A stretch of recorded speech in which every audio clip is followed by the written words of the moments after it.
From the sandy shores of Cape Cod, Massachusetts, Falmouth Commodores baseball is on the air. Going to left field, it is gone! 4-hit day, 2 RBI single for Dylan Carey, and the Commodores push the lead to 2. 8 runs, second inning, and the Doors are on top. Throw to the plate, not in time.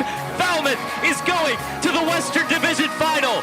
First pitch is moments away, so let's open the door with the pregame show on Doors Radio. Well, a little radio on home hurt nobody. We are live at Gov Fuller Field on the radio for the first time this summer. MJ Newsom alongside Aiden Blank as the Hyannis Harbor Hawks travel into town for the second time in Falmouth to take on the Falmouth Commodores. And Aiden, last night was an offensive barrage between both squads in a 14-8 loss against the Chatham Anglers. And unfortunately, in the 8th inning, Chatham got 2 runs, scored 4 in the 9th, and things just got away from the Doors a little bit too late. Yeah, it was one of those games that, it only hurts because you lost. It took 4 hours. Would have felt great if you won the game, but you didn't. And now you suffer another loss, and you really come into 2 very important games here in the West Division over the next 2 nights at home. It's Hyannis tonight, Bourne tomorrow. Bourne Aiden, the team you're chasing. You're right now back 8 points. You can get a win tonight. You got to hope Chatham beats Bourne. Like we talked about last night, you got to control the controllables. And right now that is winning, but the biggest part of it is the pitching. Absolutely. We're going to get to see the debut of Mac Hewer. You go to Mac in order to try and fix the problems that have occurred in your pitching staff, specifically in the bullpen. You hope he can give you 4, 5, maybe even 6 innings if this thing works in his Commodore debut. It's Mac Hewer tonight for the Commodores. On the other side, it's Grant Stevens out of Oklahoma. So Scott Mudler will get a chance to face his buddy from Oklahoma. And Grant Stevens, a redshirt senior, come out of Elk Grove, California, coming off a pretty solid season with the Sooners. 4.50 ERA, 5 wins, 1 loss, and 7 starts across 13 appearances. Did some really good work. A lot of strikeouts. We talk about with a lot of these pitchers. 43 Ks, 42 innings, walked just 12 guys. It's going to be a tall task for the Commodore hitters. Absolutely. It's going to be tough. But I do think these Commodore bats have certainly carried the team over the last bunch of games. This is the 2nd straight game last night that you scored 8 runs. Even though you didn't win, it's still, you've scored 16 runs over your last 18 innings. You like to think that's a pretty good record, and you like to see the ball start to fly a little bit more here at the Gov. A big reason why they have scored those 16 runs in the last 2 games have been the 2 guys at the top of the order the last couple of games, in Jackson Willits and Zion Rose, each having 2 homers in the last 2 contests. Yeah, the home run ball has certainly helped this team. 3 last night. That's a new single-game high, and the Doors are really starting to see the ball very well. Again, the only thing that can fix this team right now is a good pitching outing. If they can get good pitching, the potential for this team is unlimited. While we wait for our national anthem, we're going to send it to an interview from Ryan Martin and Carson Bowen. But before we get there, Aiden, let's go through quickly and talk about this Hyannis Harbor Hawks starting lineup. Batting first, the shortstop, number 8. Yeah, Hyannis comes in with a little bit of a different starting lineup than we're used to seeing. We've seen Kane Capley before. He's going to lead off center fielder, hitting .259. Then it's Eric Snow, the second baseman, batting second. Michael Detallo, first baseman, hits third. Mason White, shortstop out of Arizona, batting fourth. Anthony Silva, third baseman, batting fifth. Cannon Peebles, remember we saw his Hyannis debut the last time these 2 teams met. He's the DH out of Tennessee, batting in the 6th spot. In the 7th spot is Nick Groves, the right fielder. Carson Bowles is the left fielder, batting 8th. And Jackson West, the starting catcher, hits in the 9th spot. That's the starting 9 for Hyannis. Real quick, we'll take you to the starting 9 for Falmouth. Jackson Willits, a guy we've talked about all summer long, leads things off. His infield buddy Dylan Carey plays third base, hitting second. Gavin Turley, for the 2nd straight night, hits at the 3 spot. He's playing center field. His Oregon State Beaver buddy Trent Caraway cleans things up, launched his 3rd home run last night. Jason Jones in right field had a 4-for-4 game last night. He's in the 5 spot. Luke Gaffney, the first baseman out of Purdue, headed to Clemson, hits 6th. Bottom 3rd of the order, Donovan LaSalle, Scott Mudler, and Jack Bell to face Grant Stevens out of Oklahoma. While we get ready for first pitch here at the Gov, it'll be Ryan Martin who is standing alongside Carson Bowen. Had a few words to say about him with his pitching staff and others. Let's hear what Ryan had to say with Carson. Doors pregame continues to roll on with a now special guest, catcher Carson Bowen alongside Ryan Martin here. Carson, now getting into the middle of July, how's it been going here? Yeah, it's been so much fun, and Coach Trunny said this would be the summer of our lives, and he was not wrong. I've enjoyed every second of it. I've enjoyed the Cape. I've enjoyed playing for Falmouth, and it's been awesome. Yeah, summer of your lives, and then you might have had the July to remember too. A really hot start. Just what was working for you to begin this month with the bat? Yeah, it's been a grind, and the whole season, even going back to the spring, was a grind. But just been working on a lot of things with Brett and everyone else, and just trying to talk hitting as much as possible. And it's been great to learn from all these guys. So just trying to do the right things and just take it day by day. Yeah, you talked about learning as well. I mean, a day one guy you were, and now all of a sudden, it's the time of year when a lot of guys are starting to hit their innings on the mound. Yeah. We've had 7 new pitchers activated in the last 7 days or so. As the battery mate, just walk me through that process a little bit of being the veteran, getting them acclimated to what it's like in Falmouth.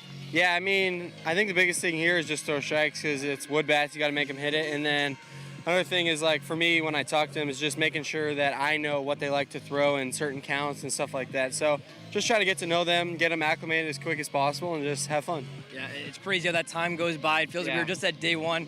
With 2 pitchers who were here day one, Tanner Smith, Hayden Frank, they get drafted. You see 5 Horned Frog teammates get drafted. Just walk me through that process of guys you were just catching for, whether it was months ago at TCU or just weeks ago here, and to see their name called. What's that like? I mean, it's so cool. I think just, in the moment you're catching guys who are going to go play at the next level, and then to see it actually happen is just so cool, especially for those two, Hayden and Tanner. They're just great dudes and even better baseball players, so it's just awesome. Yeah, excited to watch them as they go through the road to this show. Excited to watch you in Falmouth and beyond here. That was catcher Carson Bowen, and the pregame show will roll on now with Aiden and MJ.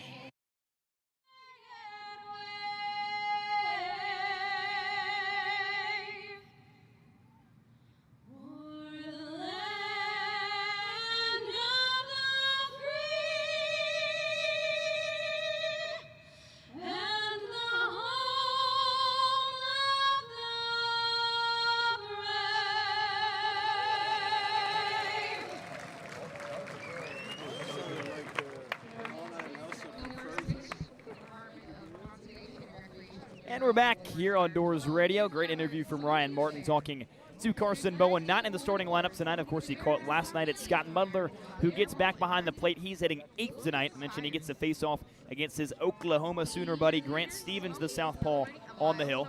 And how about this tonight? Our good friend Smokey the Bear throwing out the first pitch. Not oftentimes you get to see an animal throw out the first pitch at any ballpark, let alone in the Cape Cod Baseball League. So I'll give it a little call for you. Smokey takes the hill, fires it home, a bit too high. Maybe somebody would offer at it. Smokey gets to throw out the first pitch. And that is always fun here in the Cape Cod Baseball League. Cloudy skies tonight, and the lights shining bright. It's a 7 o'clock start. Nesson has the broadcast set on TV. That is why we are on the radio here at Gov Fuller Field. And before we get things going, let's take you around the league and talk to you about some scores over in Brewster, already middle of the 8th. Of course, that game started at 5 o'clock. Harwich, it's been a rough season for them. Really rough slate of games as of late, losing 7-0 right now to the Harwich Mariners. That, of course, that game in the middle of the 8th.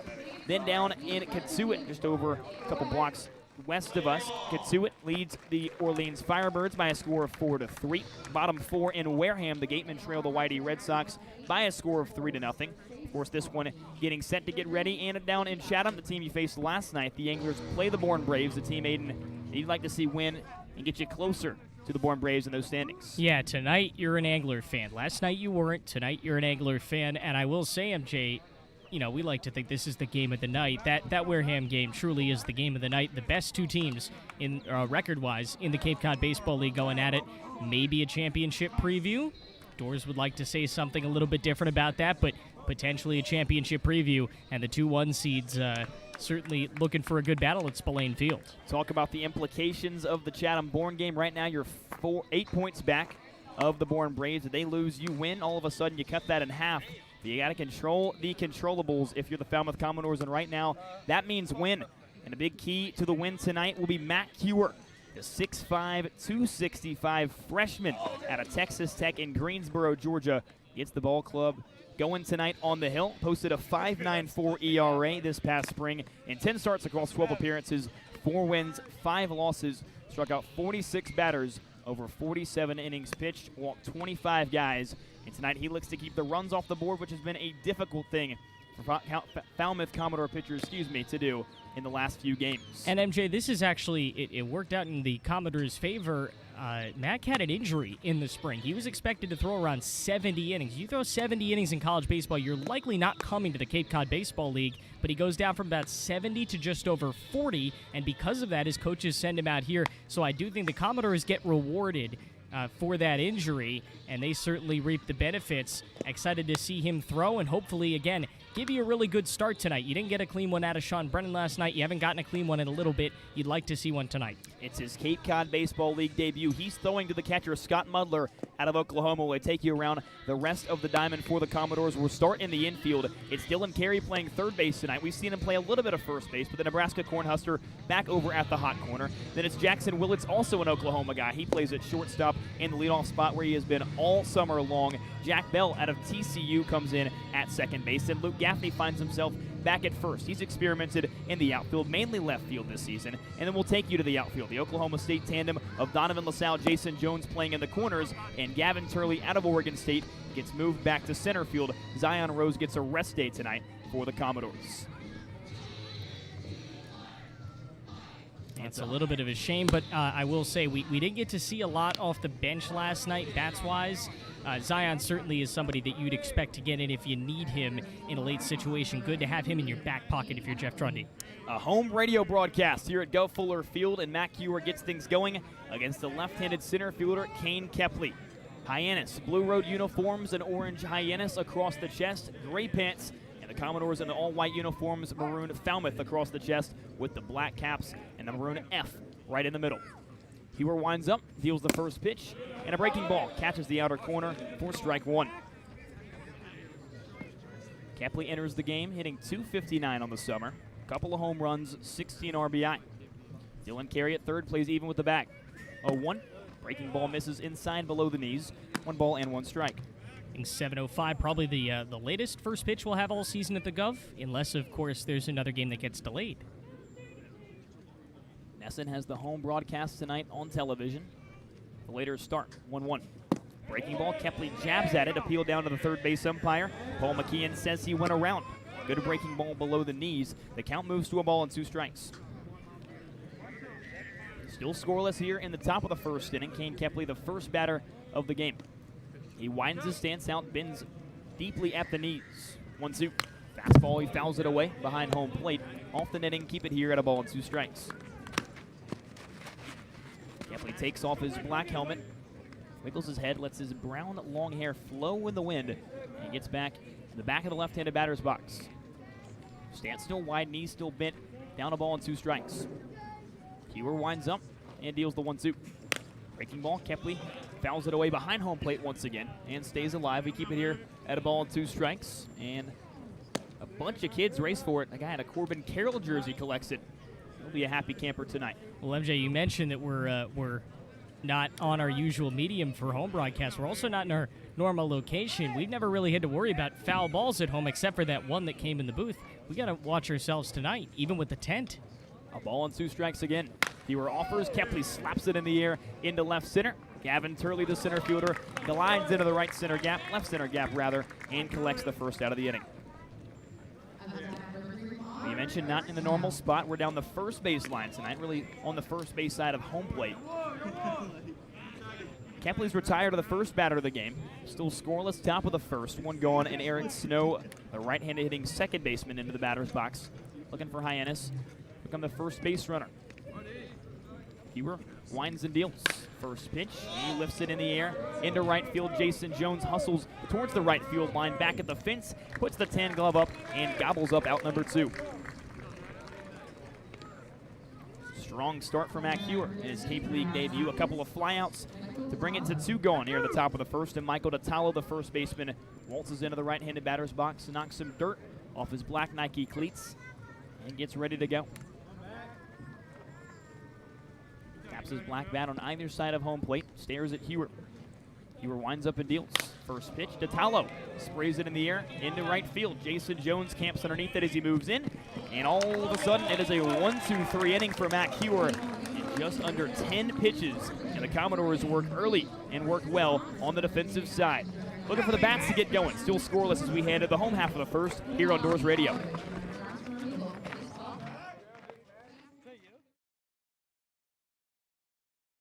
The best of the West and the beasts of the East. Coming to Falmouth this July, it's the 2024 Cape League All-Star Game, presented by Milton Cat.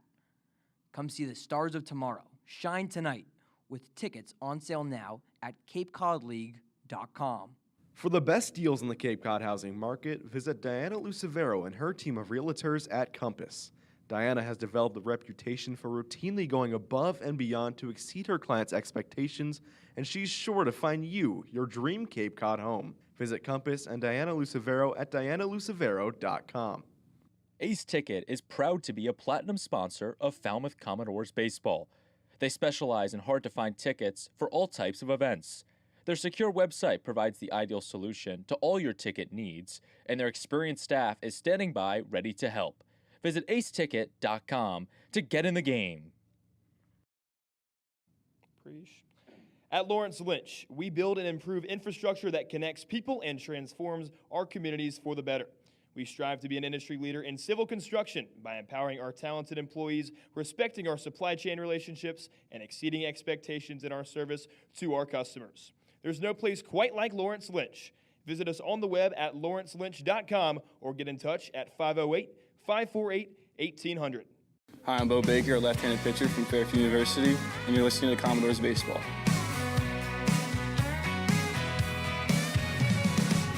Doors Radio at Gov Fuller Field. Bottom of the first inning, still scoreless. MJ Newsom alongside Aiden Blank, and the Commodores look to get things going after a 3-up, 3-down inning in Matt Kewer's debut. And the guy that they will face today is the southpaw out of Oklahoma, Grant Stevens.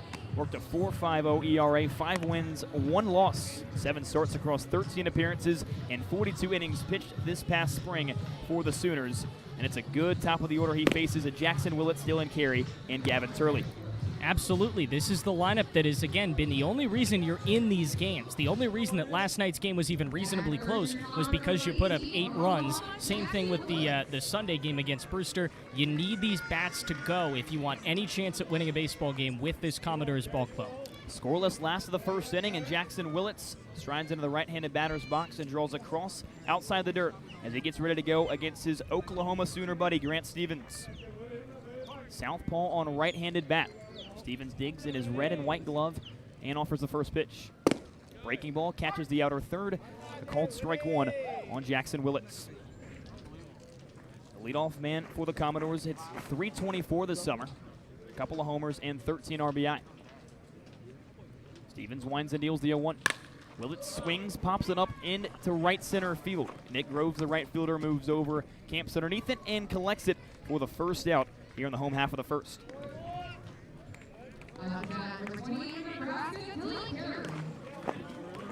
4 outs so far in this game.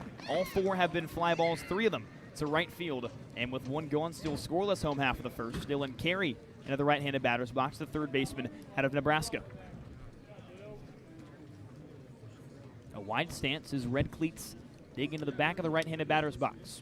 First pitch. Breaking ball misses below the knees and outside. 1 ball and no strikes. Well, MJ, I don't know if the wind is kicking up as much as it was last night.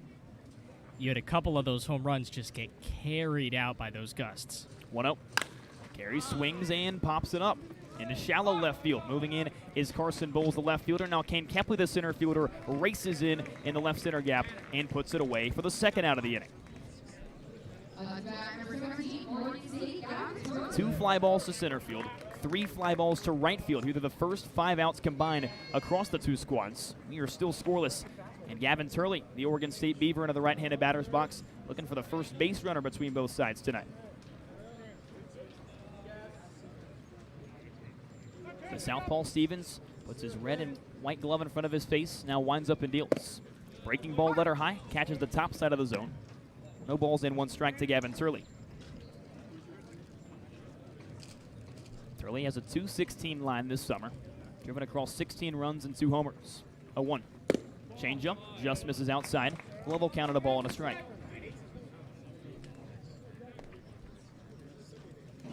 Turley turns his body, does not take his cleats out of the batter's box, and now squares back up and gets ready to go. Ball and a strike, the count. Stevens winds and deals. Off speed, Turley fans through a low breaking ball. 1 ball and 2 strikes, the count with 2 gone. Nobody aboard here in the home half of the first inning. A couple of goose eggs in the run column. Turley digs in, slight bend at the knees. Stevens nods 3 times, readies and out fires. 1-2, Turley lunges out, pokes a little soft blooper into shallow center, and it drops in front of the center fielder, Kane Kepley, who barehands it off 1 bounce and tosses it back in. Gavin Turley, the first single in the game for the Commodores, and across both sides, he's aboard with 2 gone in the inning.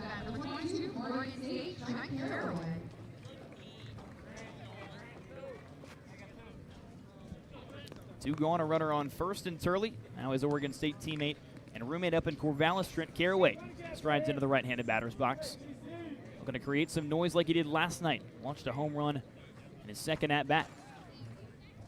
Stevens out of the stretch. First pitch. Caraway fouls it away. Dribbles it down the third baseline. No balls and 1 strike. Caraway had a 2-for-5 game last night against Chatham. The home run had a double as well. Drove across 2 runs and scored 2 runs himself. Stevens looks at Turley at first. Comes home with a 0-1. A breaking ball. Down low in the zone. Caraway swings through it. No balls and 2 strikes.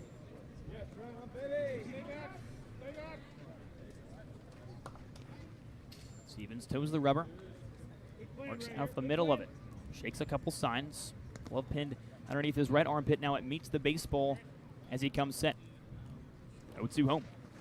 Caraway chops it foul on the third base side. And it rolls out of play. No balls and 2 strikes, the count remains. Scoreless in the home half of the first here at Gov Fuller Field.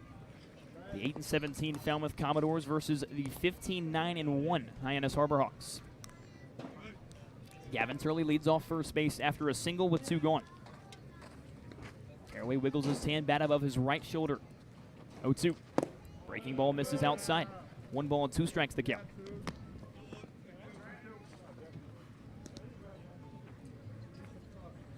Caraway quickly back into the right-handed batter's box. Swirls his bat out a couple times. Keeps his body loose, sways back and forth. Stevens comes ready on the hill, glove at his chest. Looks at Turley at first, comes home with a 1-2. And a breaking ball, blows it by Trent Caraway. He's down on strikes to end the first inning. Couple of flyouts and a strikeout. Gavin Turley gets a single in between. A couple of goose eggs still in the run column here at Gov Fuller Field as we head to the top of the second on Doors Radio.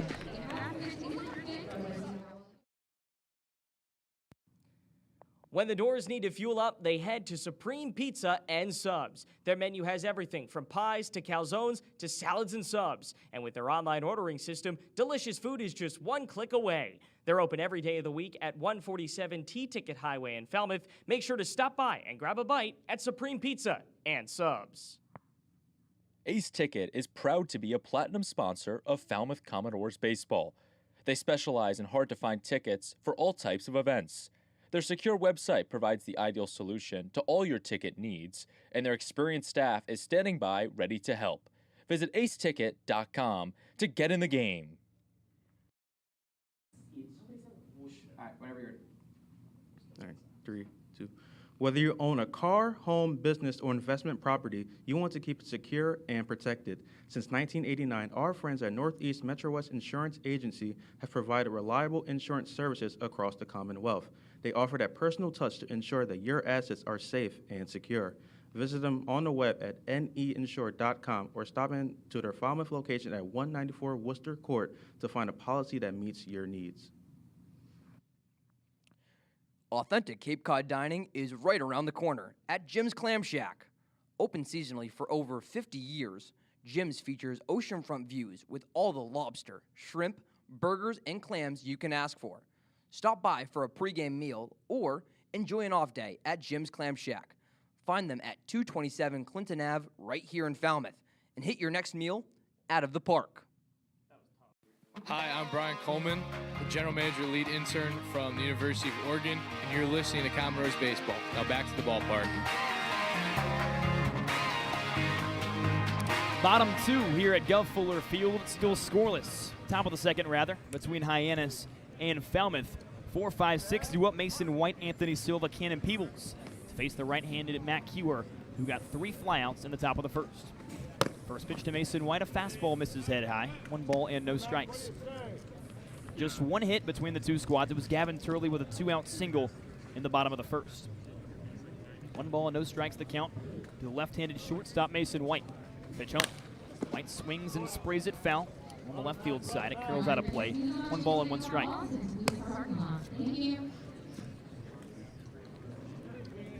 White did not play last night against Brewster. Back in the starting lineup for the Harbor Hawks, who have won 5 of the last 6 games. Ball and a strike, the count's level. Hewer winds and deals. Breaking ball, bounces in the dirt. White swings out in front of it. Looked like a cricket pitch. 1 ball and 2 strikes, the count now. White takes a long stroll out of the left-handed batter's box, shakes his head, looks at his tan bat, and steps left foot, right foot into the box. Arizona Wildcat versus Texas Tech Red Raider. Hewer winds and deals the 1-2. Fastball inside, 93 miles an hour. Called strike 3. And he sends Mason White packing back to the third base dugout. There's 1 gone. Well, this is everything you wanted out of Matt Hewer tonight, right? A nice early, quick start. He's mowing down these hitters. Again, knock on wood. And I think the biggest thing, MJ, he's bringing a little speed. We haven't seen one of these starters bring that kind of speed that he's pushing into the, almost mid-90s here. First pitch to the next batter. Breaking ball misses low. Anthony Silva, the third baseman in the right-handed batter's box, starts ahead, 1 ball and no strikes. This is the kind of speed that you saw out of your draft guys like Hayden Frank, Tanner Smith, that are no longer with the team that you really need to rebuild. 1-0. Breaking ball bounces the dirt. 2 balls and no strikes. One of the higher velocity guys for the Commodores this summer, Gage Wood, the reigning Cape Cod Baseball League Pitcher of the Week, topped around 95 miles an hour. He made his last start on Thursday at Wareham and got the Doors their first road win of the summer. 2-0. Fastball upstairs, inside misses. 3 balls and no strikes on the batter, Anthony Silva, who comes into the game hitting 190, a homer and 8 RBI. Infield and the outfield playing straight up. Gloomy skies overhead, yet no rain is expected until about 10 p.m. tonight. Tall stance in the right-handed batter's box from Silva. 3-0. Fastball poured into the zone from Matt Hewer. 3 balls and 1 strike to count. Silva, a 1-for-3 game last night against Brewster. Drove home a run and scored twice himself. Hewer rocks and fires the 3-1. Fastball, Silva sprays it on the left side on the ground. Dylan Carey vacuums it up, casts it to first, and there's 2 going here in the second inning.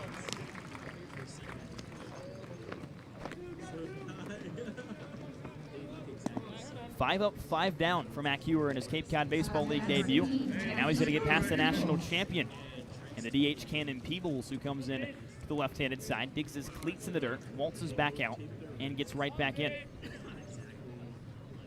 Bright orange Tennessee helmet shimmers in the lights that pour down here at Gov Fuller Field. First pitch, and the lefty Peebles looks at a pitch that bounces in front of home plate. 1 ball and no strikes. Well, Peebles started the summer with Katuitt, where he played last summer. Only played a handful of games there before he was released and then picked up by Hyannis. This his 4th game with the Harbor Hawks, hitting 143 and just has 1 RBI. A ball and no strikes to count. Hewer winds and deals. 1-0, and Peebles slaps a line drive the other way. It drops into left field for a base hit. Left fielder LaSalle grabs it off 1 hop, hurdles it in, and a 2-out single for Cannon Peebles puts Hyannis on the base pass for the first time tonight. See if Matt can work around this 2-out rally here. Remember, MJ, last night, Sean Brennan gave up all those runs in the opening inning with 2 out against Chatham. You'd like to see him work around this year. Not a big deal that he gave up that base hit if he could just get 1 more here. Still scoreless in the top of the second. 2 gone, a runner on first is Peebles. The next batter is Nick Groves, the lefty right fielder. First pitch to him, fastball up and in, a called strike. 2 balls and 1 strike to count on the 365 hitting right fielder. Out of Niagara College, 14 RBI this summer. He holds his black bat in his right hand, now twirls it back and wiggles it above his left shoulder. A 1. Breaking ball, just misses downstairs. Count is level at a ball and a strike. Throws a deep breath. He takes his right foot out of the box, gets back in, shakes his hips as he looks out towards the pitcher, Hewer, grabs his sign, nods, and comes set. Crouched open stance on the left side for Groves. Peebles on first base after a 2-out single. 1-1 home. Roach swings through a fastball upstairs. Caught a piece of it, but Mudler holds onto it. A ball and 2 strikes the count. 2 gone here in the top of the second inning. Still scoreless between Falmouth and Hyannis here at Fuller Field in Falmouth. Peebles, a healthy lead off first base. The first baseman Gaffney holds him on. Rose in a 1-ball and 2 strike count.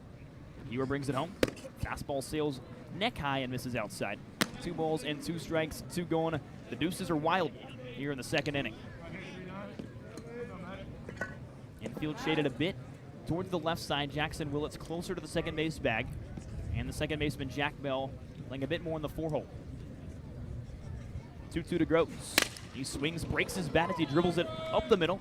Jackson Willits fields it, slings it to first base, up the chute. How about that play from the Oklahoma Sooner Willits to end the second?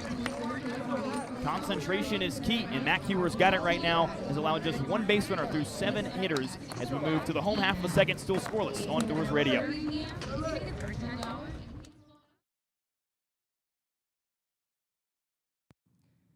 When the Doors need to fuel up, they head to Supreme Pizza and Subs. Their menu has everything from pies to calzones to salads and subs. And with their online ordering system, delicious food is just 1 click away. They're open every day of the week at 147 T-Ticket Highway in Falmouth. Make sure to stop by and grab a bite at Supreme Pizza and Subs.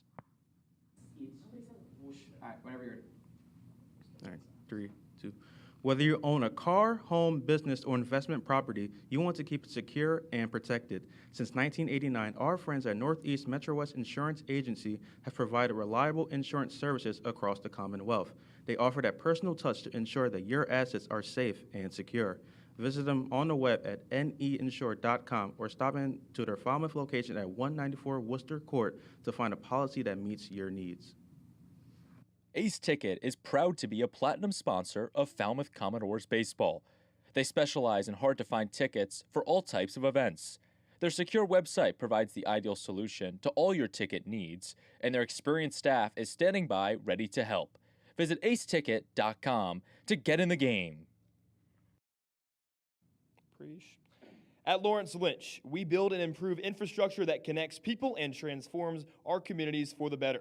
We strive to be an industry leader in civil construction by empowering our talented employees, respecting our supply chain relationships, and exceeding expectations in our service to our customers. There's no place quite like Lawrence Lynch. Visit us on the web at lawrencelynch.com or get in touch at 508-548-1800. Hi, I'm Carson Bowen. I'm a catcher from TCU, and you're listening to Commodores Baseball. Scoreless here in the bottom of the second between Hyannis and Falmouth. Doors come to the plate. Jason Jones, Luke Gaffney, Donovan LaSalle, 5, 6, 7 to face Grant Stevens, who allowed just 1 single in the home half of the first to Gavin Turley after a couple flyouts from Willits and Carey. Jason Jones digs into the right-handed batter's box after a 4-for-4 game last night against Chatham. First pitch to him, upstairs and outside, 1 ball and no strikes. Well, after that big boom of a game for Jason Jones last night, he now hits .321 this summer with 7 RBI. Stevens nods and deals the 1-0. Breaking ball, just catches the outer third. 1 ball and 1 strike the count. To the newest Oklahoma State Cowboy, former Arkansas Razorback for the last couple of seasons. Still has that red Arkansas helmet on. The white A has been removed. 1-1. Jones swings and laces it off the padding behind home plate. It's foul. 1 ball and 2 strikes.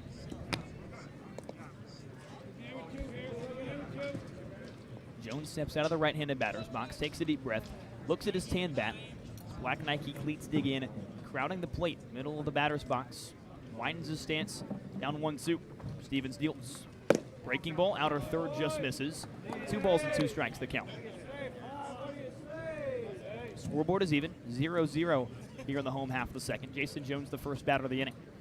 Pitch home, 2-2, and Jones dribbles it, foul down the third baseline.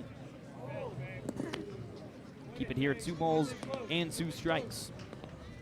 Infield and the outfield playing straight up. Lights shining down brightly here at Fuller Field with some overcast skies. White and red glove in front of the face of the pitcher Stevens. Offers a 2-2. Breaking ball and Jones fouls it away again. Behind home plate off the netting. Keep it here at 2 balls and 2 strikes. Little friendly competition from our 2 bat boys, both racing out of both dugouts to the backstop of the Hyannis Batman, who grabbed it. 2-2 again. Fastball upstairs. Full count to Jason Jones now. 3 balls and 2 strikes. Stevens digs some dirt off the rubber, toes it, and the southpaw peers down the alley, gets a sign from his catcher West. Payoff pitch. Jones dribbles a ground ball left side, diving play by the third baseman Silva. Rises to his knees, and he lost it on the transition. It trickles on the other side of third base, and Jason Jones likely picks up an infield single. They've already ruled it on the scoreboard for the Falmouth Commodores' second hit. It's a leadoff single for the first time between any club tonight.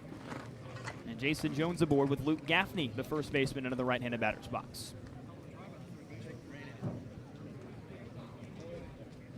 Gaffney looking to bring out the fireworks for the first time tonight. We're still scoreless in the bottom of the second here at Guff Fuller Field. Nobody out. Runner on first is Jones after the infield single. Stevens works out of the stretch for the second time tonight. First pitch home. Changeup misses below the knees of Gaffney. 1 ball and no strikes. Stevens receives the ball, gets right back on the rubber, dips down, and stands back up as he looks to get the sign from West. Shakes one, on to the second. Loose stance in the right-hander's box for Gaffney. 1-0. Fastball misses downstairs. 2 balls and no strikes. Gaffney, a .306 hitter this summer. Mentioned he's playing first base tonight. We've seen him also out in left field. Headed to Clemson after winning Big Ten Freshman of the Year with Purdue. The Tigers want to see him play different positions this summer. We've seen a lot of Isaiah Barquette and Dylan Carey at first base.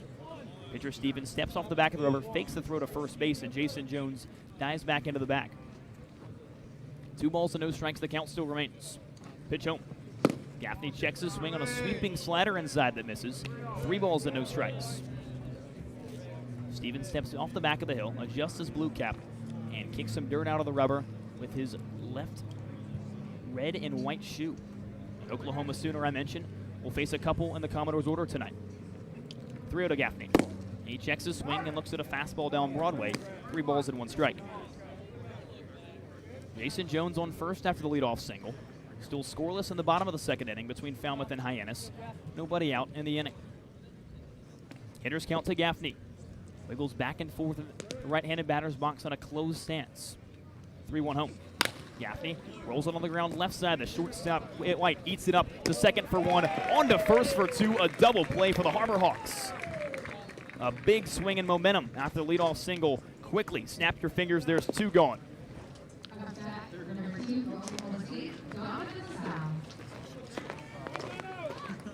6-4-3, White to Snow to DeTallo for 2 gone. And Donovan LaSalle now looks to get some life back on the base paths. The right-handed hitting left fielder strides into the box, coming off a 2-hit night against Chatham last night. First pitch to him. He swings, rolls a ground ball down the third baseline. It just curls foul. Third baseman Silva received it on the other side of third base. 2 balls and 1 strike the count. Despite the 2-for-5 game last night for LaSalle, it's still been a bit of a struggle this summer. Hitting south of 200, 172 the exact line, has a home run and 7 RBI. 0-1 home. LaSalle checks his swing on a breaking ball that misses down low. It's a called ball, 1 ball and 1 strike.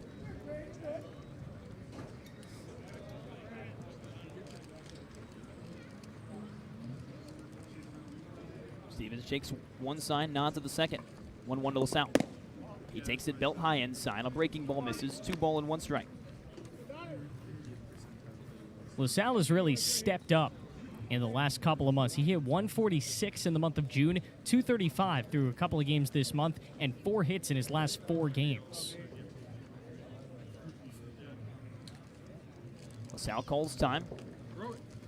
Last night still winds up. It's a called strike. LaSalle steps out of the batter's box. He thought he had time, but our home plate umpire, Rick Force, never gave it to him. So the count's level now, 2 balls and 2 strikes. A heads-up pitch from Grant Stevens. Well, you can't let that affect you, right? You can't let that get to you. You have to hit with 2 strikes here. LaSalle stands tall, 2-2. And he swings through a breaking ball downstairs, shakes his head in frustration as Jackson West digs it out of the dirt and tags him.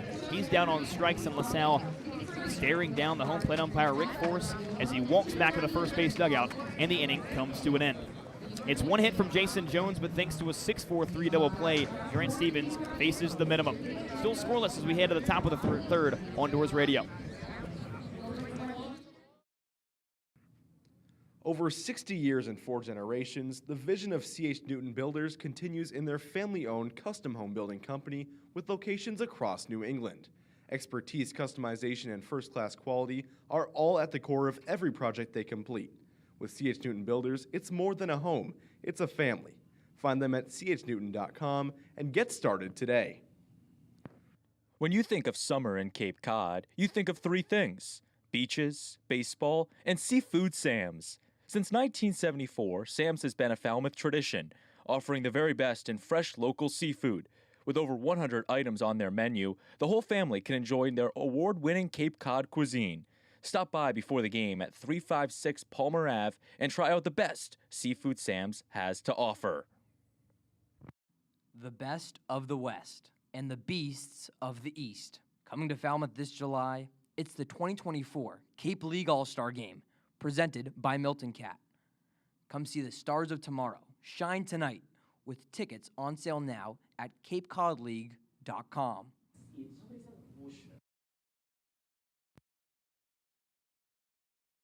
Hi, I'm Gabe Perrin, broadcast intern from Syracuse University, and you're listening to Commodores Baseball. Now back to the ballpark. Still scoreless here at Gov Fuller Field on Doors Radio as we head to the third inning. It was a really good first 2 innings for Mac Hewer in his Cape League debut, yet his day has come to an end. Gave up just 1 hit and 7 batters faced, finished with 1 strikeout, and he turns it over to another new Commodores arm in the form of Justin Lessing, the junior out of Middlebury College, who had a fantastic 2024, a 1.99 ERA and 10 starts across 11 appearances, won 5 games, just lost 1. 76 strikeouts across 58 2/3. And we get another Fairfield County product here, MJ. Love to see that. Justin's from one town over from me, Westport, Connecticut. Played his high school baseball at Staples High School. And certainly, you're absolutely right. Had himself a terrific 2024 season, a 4th-team All-American according to D3Baseball.com, NESCAC Pitcher of the Year, and All-NESCAC First Team. So he certainly is one of the best JUCO guys you could get at this point. He is not one of the additions to this roster. He was always planning on coming out here. 8-9-1 is the part of the order he faces to get his debut going. And he faces Carson Bowles, who's also making his Cape League debut for the Hyannis Harbor Hawks. First pitch to him. Breaking ball misses away and too low. 1 ball and no strikes to the right-handed hitting left fielder out of Lincoln Memorial. Lessing winds up, deals the 1-0. Pours a fastball right over the zone at 88 miles an hour. Called a strike. 1 ball and 1 strike the count on Bowles.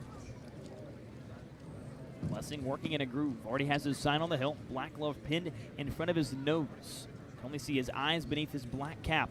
Almost looks like Batman. 1-1. Breaking ball bounces before home plate. Skips off the catcher Mudler. 2 balls and a strike. Luckily nobody on base though. Just the first batter of the third inning, Carson Bowles. Nobody out. Still scoreless between Hyannis and Falmouth through 2 innings. 2-1. Fastball, 89 miles an hour. Inner third called a strike. 2 balls and 2 strikes. The count is even. Mac Hewer about as clean an inning as you could have. 2 innings, 1 hit, no earned runs, no walks, and a strikeout. Great baseball from him. Here's the 2-2. Bowles dribbles it foul as he lunges out in front of it. Keep it here at 2 balls and 2 strikes. And you like to think, again, he told me one of the first times that we met that the expectation was for him to continue to go longer and longer as the summer goes along. You like to see him go for maybe 2 to 4 the next time he starts a ball game, which could be maybe towards this weekend. 2 balls and 2 strike count. Lessing winds and fires. Breaking ball drops off the face of the earth as Bowles cuts through it. He goes down on strikes. Justin Lessing out to a great start in his Cape League debut, striking out the first batter he faces. 1 gone here in the in the top of the third between Hyannis and Falmouth. Still scoreless, just 2 hits for the Commodores, 1 for the Harbor Hawks, and now the 9-hole catcher Jackson West into the left-handed batter's box. Lessing out of the windup, deals the first pitch. There's that breaking ball, a cold strike right down Broadway. No balls and 1 strike the count The .222 hitting catcher. Across 8 games, has 6 RBI. 0-1 the count. Here's the pitch. Another breaking ball. West swings through it and fouls it off the catcher, Scott Mudler. Grimaces in some pain as he falls to his knees in the dirt, quickly hops back up and walks around behind home plate. Yeah, last night it was our home plate umpire, Tim Carey, who had the problems. Tonight, it's Scott Mudler. Mudler removes his red mask, some Oklahoma-colored gear, walks around, seems to be okay. Has a quick word with our home plate umpire, Rick Force, and puts that mask back on, gets down on his crouch. Catcher behind the dish and a catcher at the plate in the form of Jackson West. No balls and 2 strikes the count on the lefty. Lessing looking for his 2nd consecutive strikeout to get his Cape League debut underway. Into his windup, fires the 0-2. Fastball inside, lines it right back to the pitcher. And Jackson West goes down after a nice play off the hill from Justin Lessing. Not necessarily a hard-hit baseball back up the middle, but Lessing came down after his pitch, ready to field the baseball, and it came right back to him. And MJ, that's the first time through the Commodore order, and only one batter, Cannon Peebles, even reached. There are 2 away here in the top of the 3rd. Still scoreless between the 2 squads. And the leadoff man, Kane Kepley, back in the left-handed batter's box. First pitch breaking ball, misses at his black shoes. 1 ball and no strikes. I actually think my favorite part about that entire streak of 9 batters was that all but 2 of them put it in play. 1-0 misses downstairs on a fastball. 2 balls and no strikes. And you hear that and think, well, why in the world would you be upset or happy that everyone was putting the ball in play? Well, this team has had some defensive problems, and they committed 3 errors last night. And to go through all those without any errors, that's a good sign. 2-0 breaking ball, drops on the outer third of the zone. A cold strike.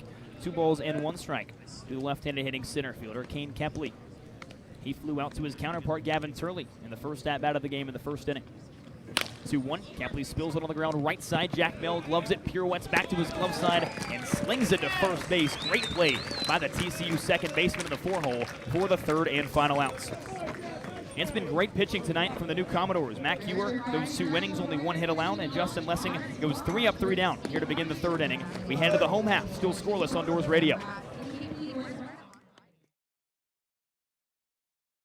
Ace Ticket is proud to be a platinum sponsor of Falmouth Commodores baseball. They specialize in hard-to-find tickets for all types of events. Their secure website provides the ideal solution to all your ticket needs, and their experienced staff is standing by ready to help. Visit aceticket.com to get in the game. When you think of summer in Cape Cod, you think of 3 things: beaches, baseball, and seafood Sam's. Since 1974, Sam's has been a Falmouth tradition, offering the very best in fresh local seafood. With over 100 items on their menu, the whole family can enjoy their award-winning Cape Cod cuisine. Stop by before the game at 356 Palmer Ave and try out the best seafood Sam's has to offer. For the best deals in the Cape Cod housing market, visit Diana Lucivero and her team of realtors at Compass. Diana has developed a reputation for routinely going above and beyond to exceed her clients' expectations, and she's sure to find you your dream Cape Cod home. Visit Compass and Diana Lucivero at dianalucivero.com. The Waterside Group develops and manages a broad range of private real estate, lifestyle, and entertainment companies with a team of seasoned professionals and partners. We leverage industry knowledge with insight and innovation to create vibrant communities and elevated experiences. Their development and management staff provide an extraordinary mix of expertise, creativity, enthusiasm, and talent to ensure the success of our holdings. Find them online at watersidegroup.com. Hi, I'm Hayden Frank, a left-handed pitcher from Lipscomb University, and you're listening to Commodore Baseball. Home half of the 3rd inning here at Gov Fuller Field. Still scoreless between Falmouth and Hyannis. Scott Mudler to get things going for the Commodores. Jack Bell, Jackson Willits, the 2 to face Grant Stevens after him. Another Oklahoma on Oklahoma matchup. Had a chance to talk to Scott Mudler during batting practice today. He said he was excited to face his buddy Grant Stevens. Stevens winds up and deals the first pitch. And Mudler takes a breaking ball outside that misses. 1 ball and no strikes. 176 hitter from the left side. Mudler digs in. Here's the 1-0. Fastball top side of the zone, called a strike. Mulder raised his white batting gloves and his maroon bat, thought it was going to come inside and hit him. Count is level with a ball and a strike. Stevens nods at the first pitch he gets from his catcher West. 1-1. Slider. Mulder slaps it. A little blooper in a shallow left center, and it drops for a base hit. Scott Mulder gets a leadoff single for the second consecutive inning for the Commodores, and he's on first base. Well, there's that slider. Scott Mulder told me during batting practice, Grant Stevens is going to try to throw that to me. When I see it, I need to make sure I get my hands out in front of it. He did that just there and picks up a leadoff single and turns things over to the second baseman, Jack Bell, who entered the top of the third inning with a great defensive play at second base. And he told us in that batting practice conversation how he's really emphasized just mentally preparing a little bit better and not, digging into such a deep hole in these counts. That was a great mental at bat. First pitch to Bell, fastball outer half good, a called strike. Bottom of the third inning, still scoreless between Falmouth and Hyannis. One runner on bases, Mulder with nobody out. A 1 to Bell. Bell swings and fouls it away over the third base side. Count is level, rather it's an 0-2 count. The TCU second baseman digs in, hitting 111 so far this summer. Just 1 RBI in 7 games. Mulder a comfortable lead off first base. Grant Stevens looks at him and comes home. 0-2, slider misses outside. 1 ball and 2 strikes now the count on Jack Bell. He played last Sunday at Brewster, went 0 for 2, scored a run, walked twice, and struck out. Slight bend to the knees in the left-handed batter's box, rests his tan bat on his left shoulder. 1-2 home. Breaking ball, misses the outer half. Level count now at 2 balls and 2 strikes. Stevens gets the baseball back from his catcher West, gets right back on the hill, bends his knees, now stands up. Not to the first sign he gets. Holds and looks at Mulder at first. Slide steps home, 2-2, and blows a fastball by the swinging stick of Jack Bell. The third strikeout for Grant Stevens, and there is 1 gone here in the third. Well, how about these pitchers, right? They're just matching each other, pitch for pitch. After all the offense that we got to see last night, MJ, nobody seems to be able to find a run tonight. Still no runs in the ball game. 1 gone in the home half of the third. 1 runner on base is Mulder after the leadoff single. Just 3 hits for the Doors, only 1 for the Harbor Hawks. Lineup turns back over to Jackson Willits at the top. Switch bat digs in the right-hand side. First pitch to him. Spills a ground ball down the left field side, and it's curls foul. Willits flew out to right field to begin the game, and Nick Groves over in that corner of the outfield. Willits homered from the left side last night. It was the second time he's homered in the last 2 games. A lot of Oklahoma in this matchup. Willits at the plate. The pitcher Stevens on the hill. Mulder leads off first base. 0-1 to Willits. Breaking ball bounces in the dirt, ricochets off the chest of West, and Scott Mulder glides down to second base. And now there's a runner in scoring position with just 1 away. Count moves even at a ball and a strike. 1 gone here in the home half of the third. The first run of the game for either side. Scott Mulder stands at second base. Willits stands outside the right-handed batter's box. Rolls up his right sleeve as he raises his right arm out.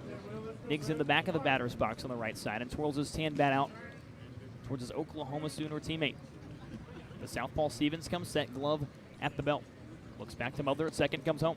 1-1 fastball sails eye level and misses. 2 balls and a strike the count to the shortstop for the Commodores. Willits currently with the 8th best batting average across the lead. A .324 line for the leadoff man. 2-1 home. Breaking ball, he lunges out of the way as it misses inside. 3 balls and 1 strike the count. Willits steps out, readjusts his white batting gloves, gets right back in, taps the tan bat on the plate, lofts it out towards the pitcher, and comes set. A calm, comfortable stance in the right-handed batter's box. 3-1 home. Willits swings and chops onto the ground, and it's foul as it ricochets off the third base dugout where Hyannis sits. Yet again, Jackson Willits in a full count. We've talked about it so many times this summer. A really patient bat at the plate, works a lot of full counts, and oftentimes finds himself on base. Has the 3rd best on-base percentage in the league with a .446 line. Runner on second is Scott Mudler after he had a leadoff single into shallow left center. Stevens looks at him, brings home the payoff pitch. Popped up into shallow right field. Racing in is Nick Groves, the right fielder. Gloves it next to his blue hat for the second out of the inning, and Scott Mudler hustles back to second base.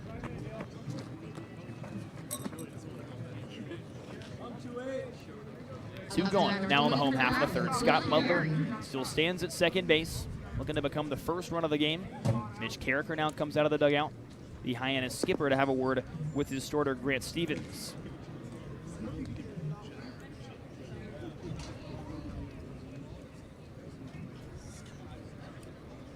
A whole infield meeting. All the blue jerseys sit atop the hill, 60 feet and 6 inches away from home plate.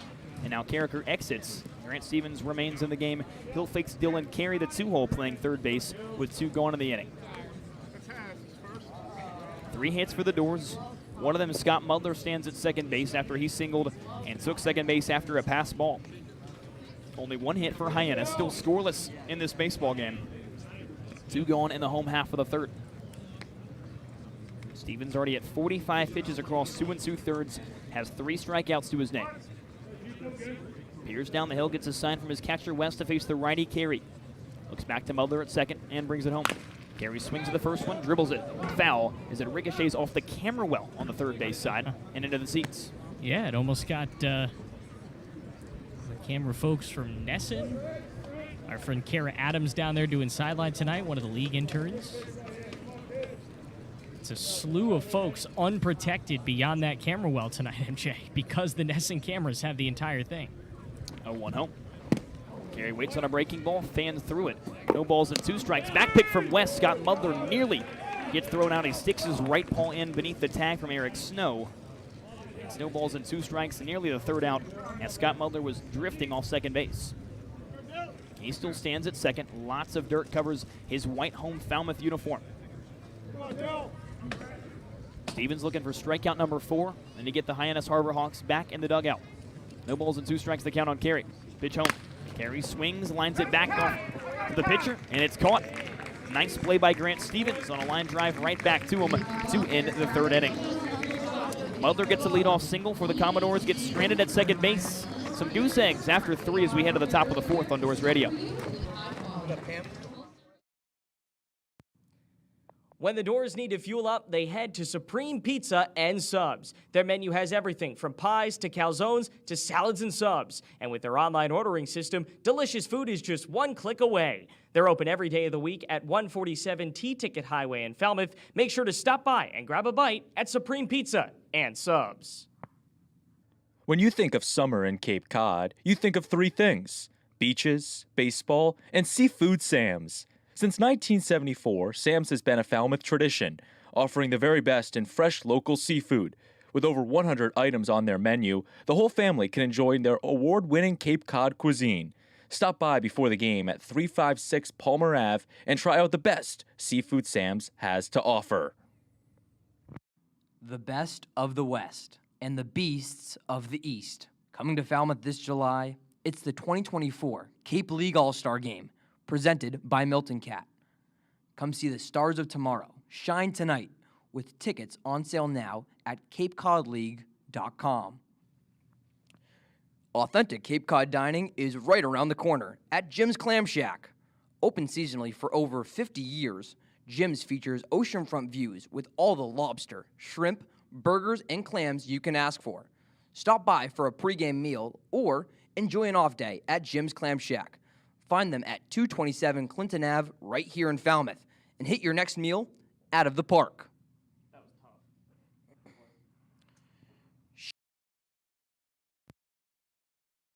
Hi, I'm Isaiah Barquette, middle infielder from Stetson University, and you're listening to Commodores Baseball. Top of the 4th here on Doors Radio. MJ Newsom and Aiden Blank were still scoreless. 2-3-4 due up for the Harbor Hawks. Eric Snow, Michael DeTallo, and Mason White to face the reliever Justin Lessing out of Middlebury College. Lessing winds and fires. Breaking ball misses downstairs to the Auburn Tiger, Eric Snow. The right-handed hitting second baseman flew out to right field in his first at-bat in the first inning. Lessing back into his windup. Here's the 1-1.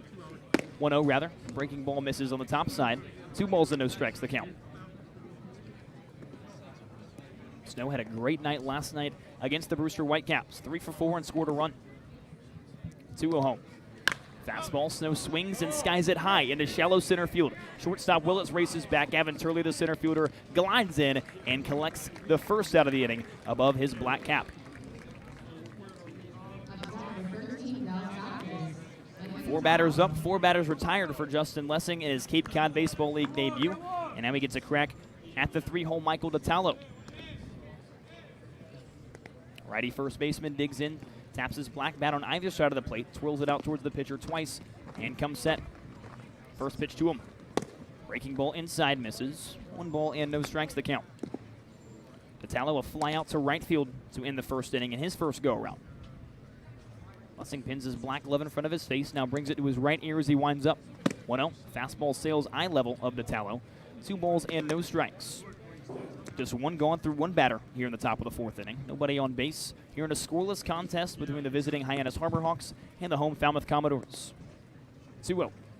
Fastball. DiTallo chops it foul on the third base side. It flies over the dugout. 2 balls and 1 strike.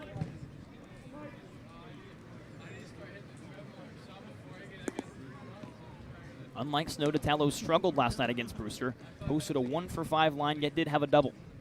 2-1. Breaking ball inside, DiTallo dribbles it down the third baseline, and it curls foul. Carey gloves it on the other side of the chalk. Moves the count level at 2 balls and 2 strikes. DiTallo sprinted all the way through the first base bag. Now he takes a long walk 90 feet back to home plate. Readjusts his navy and orange batting gloves in the process of walking back down.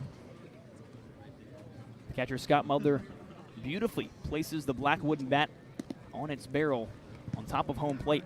An easy grab for the batter, Michael DiTallo. Beautifully was the perfect word there, friend. Not exactly a beautiful night. Overcast skies, a bit sticky. Temperatures cleared up in the 70s. The lights shine down bright here at Gout Fuller Field. 2-2.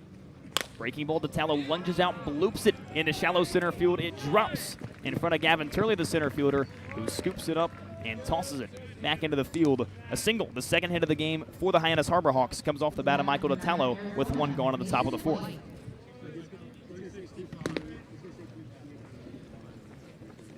First hit for the Harbor Hawks since the 2nd inning. That came off the bat of Cannon Peebles. So now 1 runner on base with 1 gone. Still scoreless in the game. Top of the 4th inning brings up the lefty shortstop Mason White out of the University of Arizona. First time Lessing has to pitch out of the stretch. Fires a first pitch home and blows a fastball by the swinging stick of White. No balls and 1 strike. Mac Ewer had 1 strikeout in his 2 innings pitch, and it came against this guy. White wiggles his tan bat above his left shoulder in the left-handed batter's box. 0-1. Breaking ball. Just misses upstairs. Count is level at a ball and a strike. Not a whole lot of offensive action tonight. 3 hits for the Commodores, just 2 for the Harbor Hawks. That second one, of course, just came from Michael DiTallo, who leads off first base. 1-1 from Lessing. Breaking ball inside, misses at the gray shoes of the batter White in the left-handed batter's box. 2 balls and 1 strike. Mason White, a great season with Arizona. Hit .305, was named the Pac-12 Tournament MVP. Slightly open stance, slightly crouched in the left-handed batter's box. 2-1. Fastball right down Broadway, a called strike. 2 balls and 2 strikes the count against White. 1 gone here in the inning. 1 runner on first is DiTallo. Lessing's right arm dangles down as he peers down the hill, gets his sign, and comes set. 2-2 home. Breaking ball, White golf swings and misses. The second strikeout for Justin Lessing brings us to 2 gone here in the top of the 4th. That was disgusting. We wondered why he was the NESCAC Pitcher of the Year. If you did, that's why. That pitch just dropped out of thin air. I don't know that anybody could hit that. That was wild. Second time Mason White goes down on strikes and just as many at-bats. 2 gone to the inning, brings up the right-handed bat of Anthony Silva. First pitch, a breaking ball again, misses outside. 1 ball and no strikes. 1 runner on the base passes DiTallo, who singled with 1 gone. Eric Snow led the inning off with a fly out to center field. Still scoreless top of the 4th inning. Offense still looking to get going. 1-0. Check swing at the dish. A called strike on the breaking ball. 1 ball and 1 strike the count to the right-handed hitting third baseman, Anthony Silva. Grounded out to his counterpart, Dylan Carey, in the second. Takes the middle of the batter's box, 1-1. Fastball eye level, misses upstairs. 2 balls and a strike.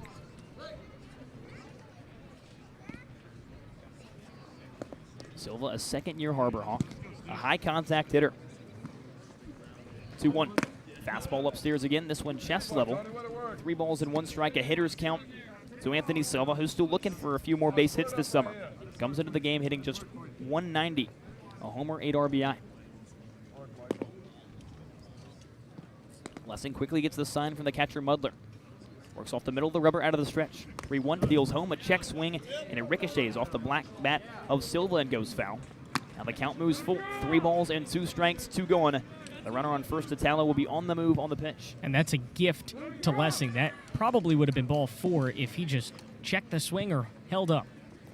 But now Lessing has a chance to get out of this again.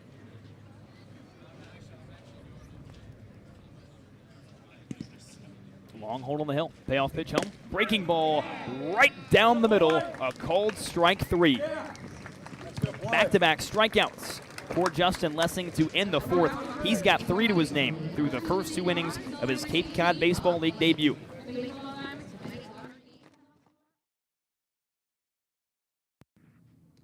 Over 60 years and 4 generations, the vision of C.H. Newton Builders continues in their family-owned custom home building company with locations across New England. Expertise, customization, and first-class quality are all at the core of every project they complete. With C.H. Newton Builders, it's more than a home, it's a family. Find them at chnewton.com and get started today. When you think of summer in Cape Cod, you think of 3 things: beaches, baseball, and seafood Sam's. Since 1974, Sam's has been a Falmouth tradition, offering the very best in fresh local seafood. With over 100 items on their menu, the whole family can enjoy their award-winning Cape Cod cuisine. Stop by before the game at 356 Palmer Ave and try out the best seafood Sam's has to offer. For the best deals in the Cape Cod housing market, visit Diana Lucivero and her team of realtors at Compass. Diana has developed a reputation for routinely going above and beyond to exceed her clients' expectations, and she's sure to find you your dream Cape Cod home. Visit Compass and Diana Lucivero at dianalucivero.com. Authentic Cape Cod dining is right around the corner at Jim's Clam Shack. Open seasonally for over 50 years, Jim's features oceanfront views with all the lobster, shrimp, burgers, and clams you can ask for. Stop by for a pregame meal or enjoy an off day at Jim's Clam Shack. Find them at 227 Clinton Ave right here in Falmouth and hit your next meal out of the park. Hi, I'm Jack Seppings, a pitcher from Brown University, and you're listening to Commodores Baseball. Now back to the ballpark.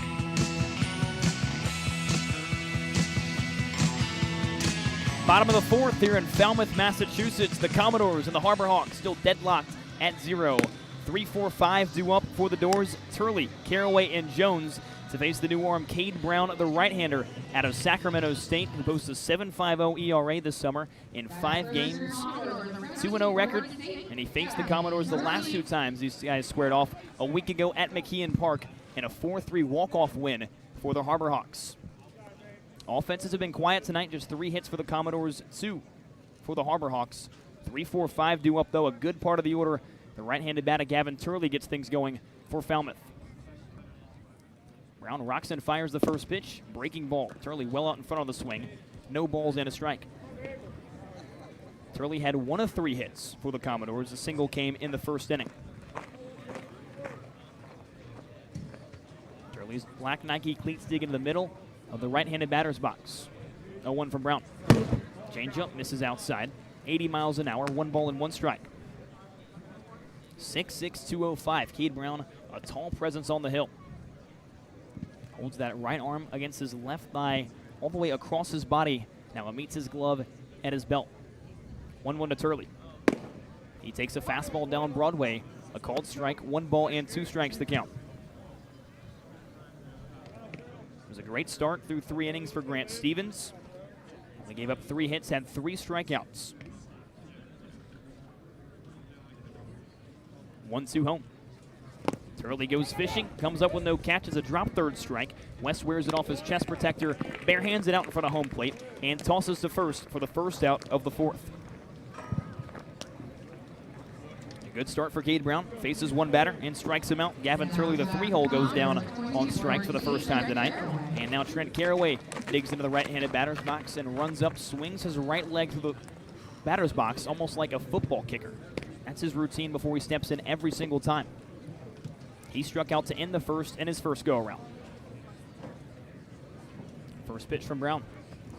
Breaking ball, misses way outside. It scoots to the backstop. 1 ball and no strikes. Luckily, nobody on base. Caraway just the second batter of the inning after Gavin Turley struck out to get things going. Still deadlocked at 0 between a couple West Division foes, the Hyannis Harbor Hawks and the Falmouth Commodores. A ball and no strikes the count to Caraway. Pitch home. Caraway takes a fastball beneath his knees. 2 balls and no strikes. Hyannis red hot right now. Winners of 5 of the last 6 games. Commodores still looking to pick things up, posting an 8-17 record through the first 25 games. Looking to make a late push for that 4th spot in the West Division. 2-0 breaking ball. Caraway well out in front on the swing. Count moves to 2 balls and 1 strike. The infield and the outfield playing straight up against the right-handed batter. Nick Groves, the right fielder, was just down tying his shoe, but he's back up, has his glove on, ready to play some ball. 2-1 from Brown. Caraway laces a line drive. It drops into shallow center field for a base hit. Center fielder Kane Kepley comes in, gloves it, and tosses it in. A single into center field with 1 gone for the Oregon State Beaver, Trent Caraway.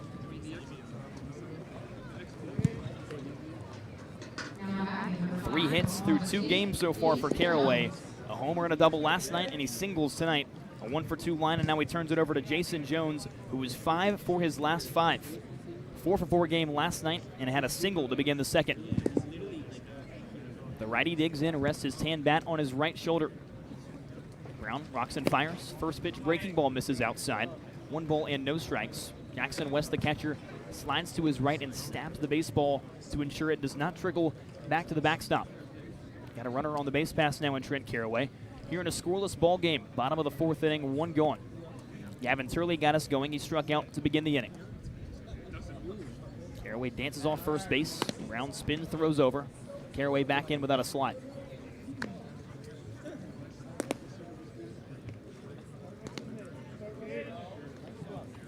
Jason Jones's 4-hit game last night was the 3rd 4-hit game by a Falmouth Commodore this summer in his first 4-hit game. 1-0. Breaking ball. Jones lunges out, swings through it. 1-1 the count with 1 gone. Jones waltzes out of the right-handed batter's box, spits in the dirt, widens his stance as he crawls back into the middle of the box. Ball and a strike the count. Brown deals it home. Jones swings and spills it foul over on the right side. Out of play. 1 ball and 2 strikes the count. Jones removes that red Arkansas helmet. Wipes some sweat off his brow. Looks at his tan bat, readjusts his batting helmet again, and gets back in. A ball and 2 strikes the count to the now Oklahoma State Cowboy. Trent Caraway leads off first base after a single with 1 gone. Brown's pitch home. Jones swings and hits it sky high up the elevator shaft into center field. Kane Kepley, the center fielder, camps underneath it, and the lefty gloves it for the 2nd out of the inning.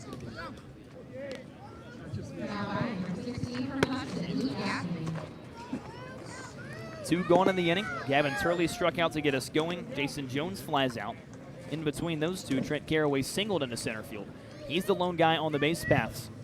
Here in an even ball game, still no runs have come across. And the right-handed first baseman, Lou Gaffney, out of Clemson, looks to get a 2-out rally started for the Commodores. Brown works out of the stretch, left foot in front of his back right foot. First pitch home, Gaffney clobbers one into deep center field. Kane Kepley races back on his horse, and the center fielder puts it away just in front of the fence for the 3rd and final outs.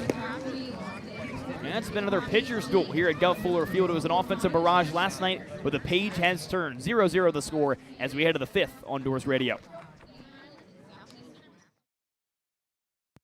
The Waterside Group develops and manages a broad range of private real estate, lifestyle, and entertainment companies with a team of seasoned professionals and partners. We leverage industry knowledge with insight and innovation to create vibrant communities and elevated experiences. Their development and management staff provide an extraordinary mix of expertise, creativity, enthusiasm, and talent to ensure the success of our holdings. Find them online at watersidegroup.com. The best of the West and the beasts of the East. Coming to Falmouth this July, it's the 2024 Cape League All-Star Game, presented by Milton Cat. Come see the stars of tomorrow shine tonight with tickets on sale now at capecodleague.com. For the best deals in the Cape Cod housing market, visit Diana Lucivero and her team of realtors at Compass. Diana has developed a reputation for routinely going above and beyond to exceed her clients' expectations, and she's sure to find you your dream Cape Cod home. Visit Compass and Diana Lucivero at dianalucivero.com. Over 60 years and 4 generations, the vision of C.H. Newton Builders continues in their family-owned custom home building company with locations across New England. Expertise, customization, and first-class quality are all at the core of every project they complete. With C.H. Newton Builders, it's more than a home, it's a family. Find them at chnewton.com and get started today. When you think of summer in Cape Cod, you think of 3 things: beaches, baseball, and seafood Sam's. Since 1974, Sam's has been a Falmouth tradition, offering the very best in fresh local seafood. With over 100 items on their menu, the whole family can enjoy their award-winning Cape Cod cuisine. Stop by before the game at 356 Palmer Ave and try out the best seafood Sam's has to offer. Hey, this is Joe Castiglione of the Boston Red Sox. Stay tuned for more Commodores baseball.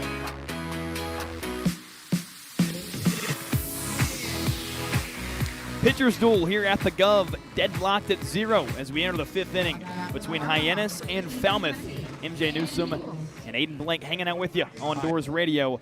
6-7-8 due up to face the new arm, the southpaw Bowen Baker, out of Fairfield University. And for his 8th game, he faces Cannon Peebles, Nick Rose, and Carson Bolts. First pitch to Peebles, and the right-handed switch bat takes a fastball upstairs. 1 ball and no strikes. Well, Peebles picked up one of 2 base hits for the Harbor Hawks his first time around, and it came from the left side against the righty Mac Hewer. 1-0.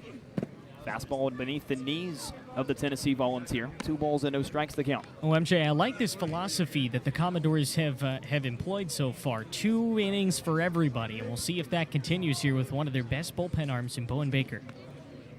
2 balls and no strikes to count on Peebles. Pitch home.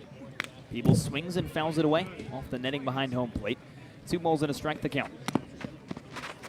Bowen Baker comes into the game. I mentioned his across 7 games. This is 8th. A 4.02 ERA, still no decisions. He's pitched across 15 2/3. Been up 7 earned runs, 8 strikeouts to 6 walks. 2-1. Peebles looks at a fastball well outside. Hitters count now, 3 balls and 1 strike. Well, how about this? Commodores pitching, which entered this game having walked 111 batters, just 1 less than Hyannis, has not walked a single batter, and we're nearly halfway through. 3-1 home. Peebles skies it. Up on the first base side, it curls out of play, it's foul. Count moves full at 3 balls and 2 strikes. Final line on Lessing was pretty much the exact same as Mac Hewer. 2 innings, 1 hit, no earned runs, no walks. Only he struck out 3, and it was a tremendous debut for him. And again, this 2-2-2 thing, if continued to be employed, means everybody could be fresh by the weekend. 3-2. Fastball misses upstairs. Peebles takes a walk as he holds up his bat, nearly went around on a check swing when he leads the inning off on first base. I think the biggest thing you're focusing on right now, MJ, with these 2-2 for everybody is maybe somebody could be available for Friday. And Friday's a game that you feel like you really can win. You're going, YD on Saturday is going to be a tall task. You're going to a team that just came off a 9-game losing streak in Harwich and is still just clinging to the 4th spot in the East Division. You feel like you could win that game on the road on Friday night at White House Field. Next batter is Nick Gross. First pitch to him. Fastball right down the pipe. No balls and a strike to the left-handed hitting right fielder. Runner aboard on first is Cannon Peebles after a leadoff walk here in the top of the 5th inning. Still locked at 0 between the 2 squads. Left on left. Bowen fires home. 0-1 fastball sails helmet high. 1 ball and 1 strike. The count is even. Groves grounded out to the shortstop Willits to end the second inning. Shakes his hips as he looks out towards Bowen Baker. Now comes set. A crouched open stance on the left side. 1-1. Breaking ball upstairs. Good. 1 ball and 2 strikes. A called strike for Bowen Baker. Looking to pick up his first strikeout and his first out here in his 8th appearance of the summer. Shakes out his left arm on the hill. Holds the baseball as he peers down the alley to get his sign from his catcher, Scott Mudler. He grabs it. Now the baseball meets his brown glove above his black belt. 1 look to first. 1 ball, 2 strikes. He comes home, and Nick Groves rips it through the 4-hole. It trickles into right field. Jason Jones hustles in, scoops it up, throws it in, holds Cannon Peebles to just 1 base as he heads from first to second, and it's the 3rd single tonight for Hyannis. The 3rd base hit for the Harbor Hawks puts 2 aboard with nobody out in the 5th. Well, you really need to hold the Harbor Hawks here. You do not want to allow them to score first. Runners on first and second for the right-handed hitting left fielder Carson Bowles out of Lincoln Memorial here in his Cape League debut. A chance to do something special offensively. Baker, deep breath, fires the pitch home. And the first pitch, a fastball, pours it right over the heart of the plate, a called strike. No balls and 1 strike. Speaking of strikes, Carson Bowles was a strikeout victim his first time around. It was Justin Lessing's first strikeout of his first appearance this summer. 0-1 home. Breaking ball. Bowles lunges out in front of it, skies it high into center field. Gavin Turley camps underneath it, moves through it, gloves it, and fires it in and holds Cannon Peebles at second base. Very nice play by the Oregon State outfielder for the first out of the inning. Very important play. Not allowing the bases to get loaded. 2 runners on here. You can work around this. 1 gone in the inning. The 9-hole Jackson West. The catcher strides into the left-handed batter's box and digs some dirt out of that side. Runners on first and second. Peebles off a second after a leadoff walk. Nick Groves off of first after a single. Still scoreless here in the top of the 5th. Baker fires the first pitch home. Fastball letter high. Called strike. No balls and a strike now. West, a sophomore from Florida State. It's been his freshman season at the University of Alabama. 0-1 from Bo Baker. Changeup bounces in the dirt. Scott Mudler falls to his knees, wears it off his Nike chest protector. Keeps things in front, keeps the base runner stationary. A ball and a strike the count. Mudler lost his mask in the process, doing anything he can to keep the runs off the board here in a scoreless ball game. Left on left matchup with 1 gone. Baker a deep breath on the hill, offers the 1-1. West swings and skies it high. Down the left field line, curls out of play and onto the hill where some fans sit. A good hustle for Donovan LaSalle racing from left field down the line to try to grab it. Just unfortunately curled too far out of his reach. A long strike, 2, a ball and 2 strikes now the count to Jackson West with 1 gone. 2 aboard. Peebles at second base. Over at first stands Nick Groves. Bowen Baker in his first inning of his relief outing. Mac Hewer started the game. Justin Lessing came in. 2 innings for both pitchers. 1-2 from Baker. Pitch misses low in the dirt. Once again, Mudler falls to his knees, wears it off that red chest protector. Count moves level, 2 balls and 2 strikes. Right here, Bo. Let's go. Attack, Bo. West drags his left white cleat through the box, shakes some dirt out. Now Jackson Willits, the shortstop, calls time, walks out to the mound, and Scott Mudler, his Oklahoma and Falmouth teammate, greets both of them out as well. Not very often you see the shortstop call time, but Willits might have seen something from Peebles dancing off second base, or maybe something from Mudler giving the signs. Both players retreat back to their respective positions, I should say. 2 balls and 2 strikes the count. 1 going here at the top of the 5th inning. Some traffic on the base paths. Peebles at second, Groves at first. Jackson West in the left-handed batter's box. Baker peers down the hill, gets his sign from Mudler. Comes set, brown glove above his black belt. 2-2. Fastball, and West fouls it away off the end of his black bat. Keep it here at 2-2. Skies continue to darken as the clock continues to tick. 8:17 local time, just over an hour and 15 minutes into this game. Overcast skies, tough to see now. The rain hopefully holding off. We saw some rain possibly in the forecast around 10 p.m. We're cruising through this baseball game right now. 2-2 to the catcher West. He swings and misses at a low breaking ball. Lots of excitement from the Falmouth dugout down the first baseline. Bowen Baker gets his first strikeout, and there's 2 gone here in the 5th.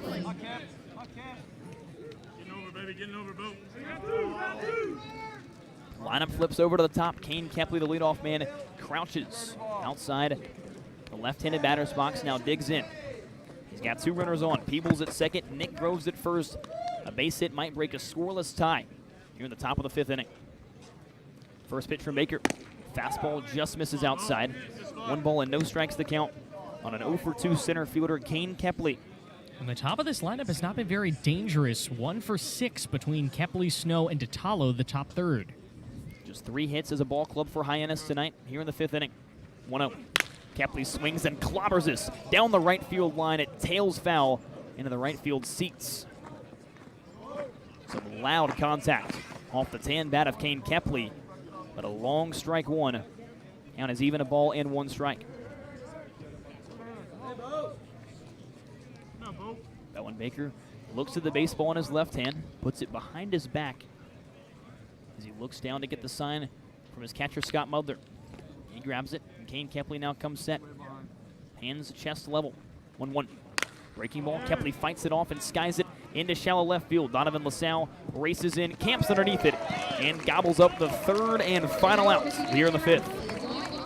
Bowen Baker digs in after a leadoff walk and a single, retires the next 3 batters. We are still scoreless through the first half of this baseball game as we head to the bottom of the 5th. Aiden Blank takes you the rest of the way here on Doors Radio.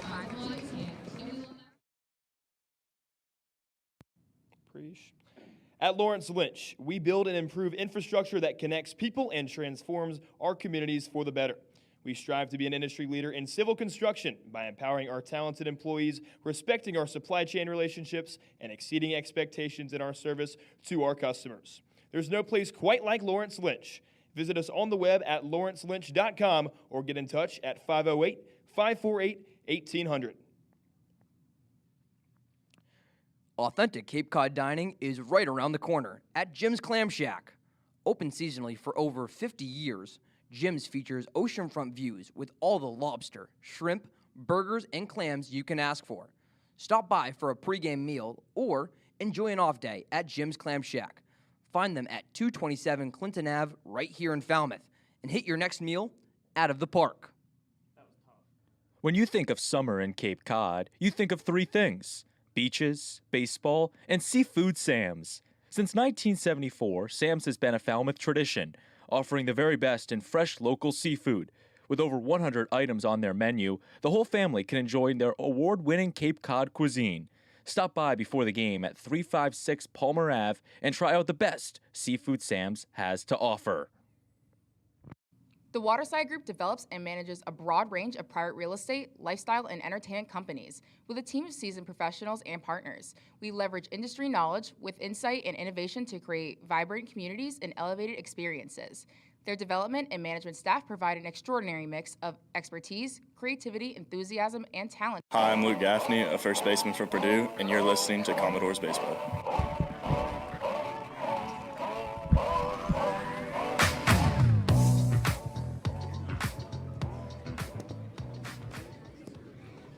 Welcome you back here to the bottom of the 5th inning to take you the rest of the way in a scoreless pitcher's duel. Here's my great partner, Aiden Blank. All right, here's the great hitter, Donovan LaSalle. Donnie Baseball stepping into the box. Right-handed hitter grounds it slowly to Mason White, who picks it up on the ground at short and hurls it over to Ditalo for the first out of the inning. 4-3 goes the first put out here in the 5th. Commodores just haven't quite found the offense tonight. They come in with no runs, 4 hits. They are out hitting the Harbor Hawks by 1. Here's Scott Mudler, starting catcher, left side hitter out of Oklahoma. Scott was absent yesterday, looking to try and test his baseball career in the draft, takes a breaking ball over the plate, 0-1. He did not get drafted. We heard he had a couple different offers in free agency to be signed, but he decided instead it's most likely that he'll be back at Oklahoma for his senior season. 0-1. Fastball chipped off the inside of the bat behind the press box, 0-2. And Scott Mother has had such a successful college career. We know he's going to go on to do great things. Had a great first year with Oklahoma after a couple of seasons at Northwest Florida State.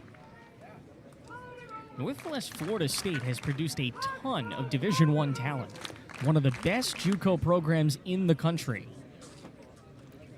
The Georgia native rips it hard to the right side. He pulls it foul, though, just wide of the line. Good swing on it by Mudler.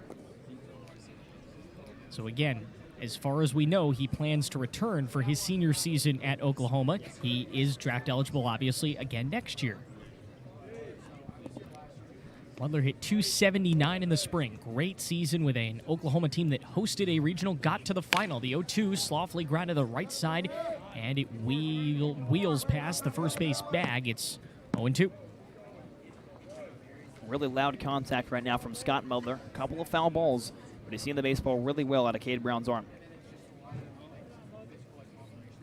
Brown ready to step home here. No balls, 2 strikes. Bases empty, 1 out. We're in the bottom of the 5th inning. Second half of this ball game. Scoreless. Breaking ball. Another one. Hard grounder foul right side. He is over there, giving Brad Stoll a run for his money in that first base coach's box.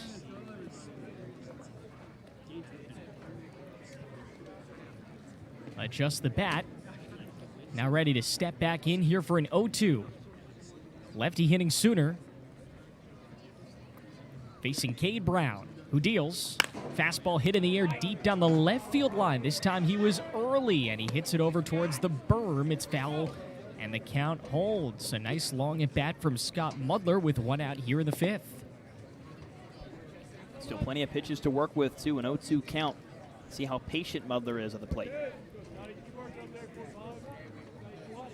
He cheats up in the box, adjusts his feet. The 0-2 is grounded to first base. This time it stays fair, and it's right into the underhand mitt of Ditalo, who runs it over to first for the 2nd out of the inning, and an easy start for Brown, though he had to battle to win that at bat. Regardless of the outcome there for Scott Mudler, a fantastic at-bat. You talked about it, Aiden. Said he wanted to get more aggressive in the at-bat and really showed it there. Commodores have had a base runner in all 4 innings so far. They've left runners on base in all 4 innings so far. Here's the first pitch, just off the plate to Jack Bell. Back in the lineup, second baseman, one of a number of defensive changes that Jeff Trundy makes tonight. We don't see Gavin Keelan in the lineup tonight. We see Jack Bell instead get some time at the middle infield. Luke Gaffney starting at first for the first time in quite some while. 1-0, breaking ball, swing and a miss as it lands in the outer third. And now it's 1-1. You also see Turley move over in the outfield from left to center. Jason Jones gets some time back in right, and obviously Donovan LaSalle, who DH'd last night, now in left. So almost a completely different arrangement defensively. Slides out and fouls it to the backstop. It's 1-2. We mentioned this on Sunday, MJ. Braden and I were talking about how Bell has just this weird slap hitter kind of mentality at the plate where he almost backs out of the box as he swings the bat. Newest TCU Horned Frog ready for a 1-2 pitch. High set on the mound, lift and a deal. Breaking ball low and outside, and Bell hangs on in this at bat. 2 balls, 2 strikes, and 2 out. Just a strange little quirk of his stance. I don't think I've ever seen anything like it. Stands middle of the box, deuces wild, bases empty. No score, bottom of the 5th. Breaking ball bounces in front of the plate and rolls up the forearm of Jackson West. Looked like it may have gotten a piece of Rick Force on his face. He adjusts himself here, just holding, I think it was his jaw that the ball hit. And the count goes 3-2. Back to the swing of Jack Bell. The best way I know to kind of equate his swing to someone maybe more notable swing. Kind of looks like an Ichiro swing or even a Shohei Ohtani swing. They kind of move their hips a little bit out of the box and towards right field on the left side. First kind of thing that I thought of when I watched Jack Bell swing. Well, the way that I describe it is almost like a slap hitter in softball. That he's backing out of the box and swinging. Commodores athletic training staff has gone out to check on Rick. He's also joined by Jacob Ashley, first base umpire, and Paul McKeon, who is over at third this evening. Boy, the last two nights have not been very friendly to our umpires, have they? They have not been. I'm glad to see that Rick Force is all right.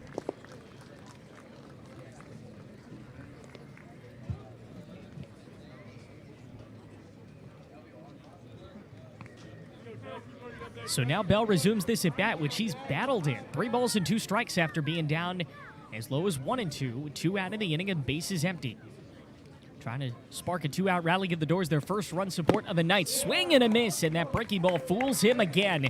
And Jack Bell is set down on strikes for the second time in as many at-bats. Doors go down 1-2-3 for the first time this evening as they get a clean slate here in the bottom of the 5th. Go into the 6th. Defensive duel. No score between Falmouth and Hyannis.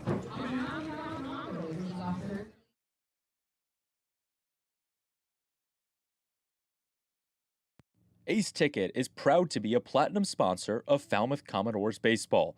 They specialize in hard-to-find tickets for all types of events. Their secure website provides the ideal solution to all your ticket needs, and their experienced staff is standing by ready to help. Visit aceticket.com to get in the game. For the best deals in the Cape Cod housing market, visit Diana Lucivero and her team of realtors at Compass. Diana has developed a reputation for routinely going above and beyond to exceed her clients' expectations, and she's sure to find you your dream Cape Cod home. Visit Compass and Diana Lucivero at dianalucivero.com. Authentic Cape Cod dining is right around the corner at Jim's Clam Shack. Open seasonally for over 50 years, Jim's features oceanfront views with all the lobster, shrimp, burgers, and clams you can ask for. Stop by for a pregame meal or enjoy an off day at Jim's Clam Shack. Find them at 227 Clinton Ave right here in Falmouth and hit your next meal out of the park. With over 40 years in the business, Hydro Seating by Norman has tackled every challenge imaginable, from residential homes to baseball fields and even Logan Airport. Norman and his team put an emphasis on quality and budget-friendly solutions delivered by a true professional. Head to hydroseatingexpert.com for your next seating solution. The Waterside Group develops and manages a broad range of private real estate, lifestyle, and entertainment companies with a team of seasoned professionals and partners. We leverage industry knowledge with insight and innovation to create vibrant. Hi, I'm Megan Murphy. I'm the photo coordinator for the Falmouth Commodores, and you're listening to Commodores Baseball. Now back to the ballpark.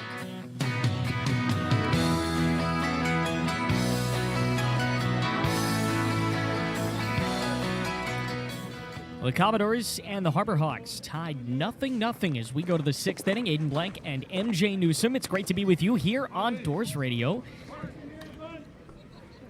Commodores down 1-2-3 for the first time this ballgame in the 5th, and now we go to the visiting half of the 6th, 2, 3, and 4, starting with Eric Snow, who powers one deep down the right field line foul. Snow put a good swing on it. He's flown out twice tonight, so he's gotten underneath a lot of baseballs. Hasn't quite straightened it out. Not a lot of Harbor Hawks have. Only 3 players of the 9 in the lineup have hits.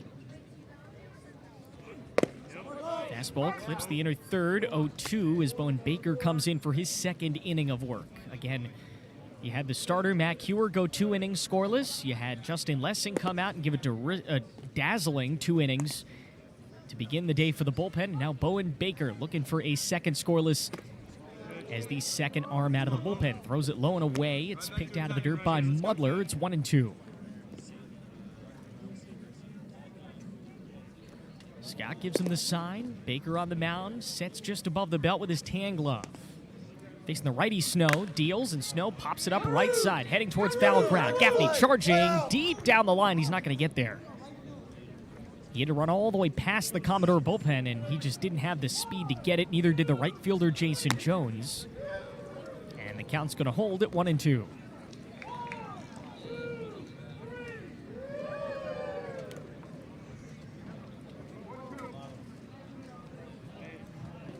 Snow, the 2nd baseman,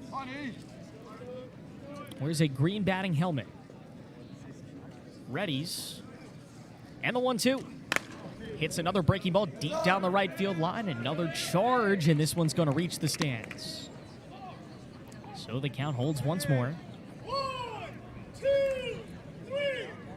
1,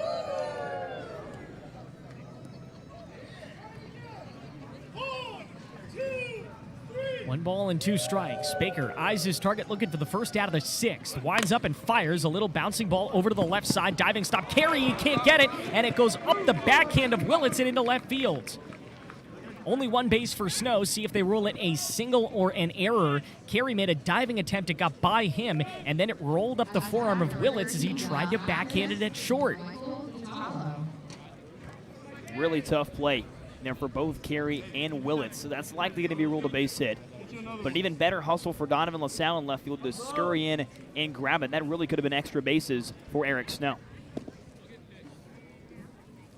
Unlike the normal home games, we do not have the benefit of sitting directly next to the official scores, so we'll have to wait. Check swing called strike on Ditalo, who's 1 for 2, one of 3 Harbor Hawks with a hit this evening, came back in the 4th inning. He also flew out in the 1st. They will give it a single. Deflected by Jackson Willits. Got underneath it, pops it up, right side of the infield. Jack Bell drifts over back and lets Jason Jones come in and take it. Excellent communication from the second baseman and right fielder for the Doors for the first out of the inning.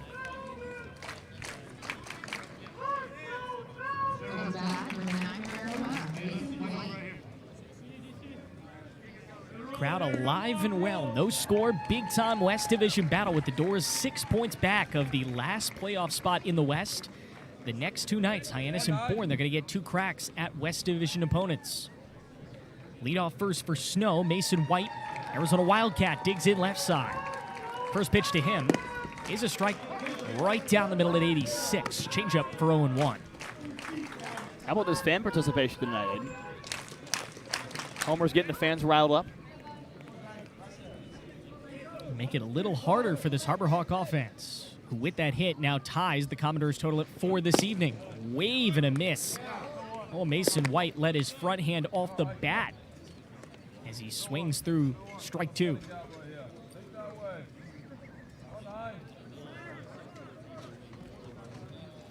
Baker readies. Bell tie set with a runner on first. Steps home. Swing and a miss. A breaking ball into the dirt for strike 3. Bowen Baker has allowed leadoff base runners in both of his innings, but has worked around it so far in both of his innings. And now here comes Anthony Silva with a runner on and 2 down.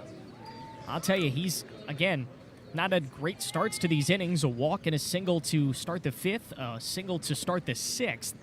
But, man, he has recovered very nicely with these runners on base. Steps home and delivers another breaking ball, swing and a miss at 79 miles an hour. 0-1 here on Silva.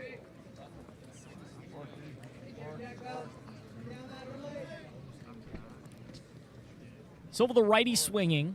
Shortstop. Our third baseman this evening plays both spots on the left side of the infield. This ball pegged into the dirt for 1-1. Second-year Harbor Hawk.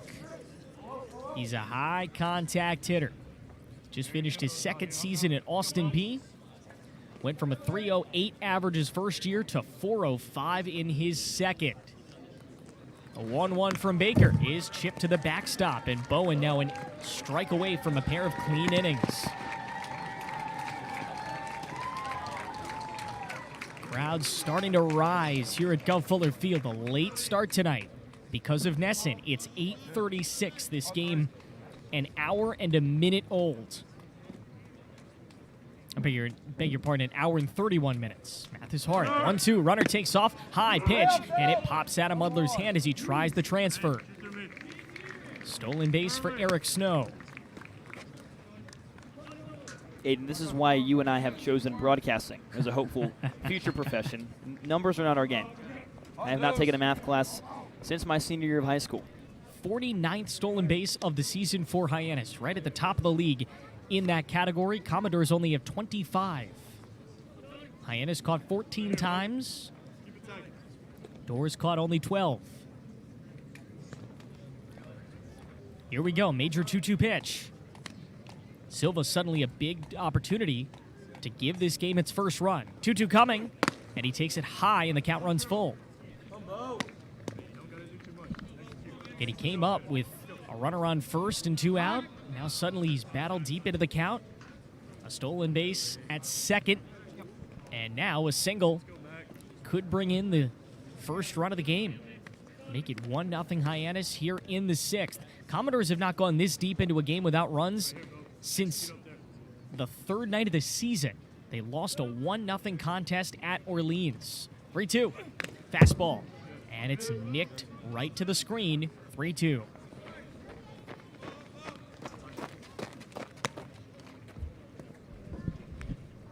That was a tremendous game. If you remember all the way back in the beginning of the season, Doors have won the next 2 against the Firebirds, but man, that was quite something. Well, Aiden, they've won the next 2, but they haven't won a game in a full 9 innings against Orleans. Both fallouts. Both here. They take a trip to Orleans next week, just before the All-Star game. This is the night before the All-Star game to close out the season series. The 3-2 coming. Breaking ball popped up in back of us foul, and the count remains. The Commodores are 0-10 when they score 0-2 runs. Even stranger, with last night's loss, they now have a losing record when they score 6 or more runs, 4-5 in those games. The good news, though, they are 2-1 when they allow 0-2 runs this season. Couple of those games against the Firebirds. 3-2 coming to Silva, 0 for 2 on the night. Swing and a miss! The changeup at 85.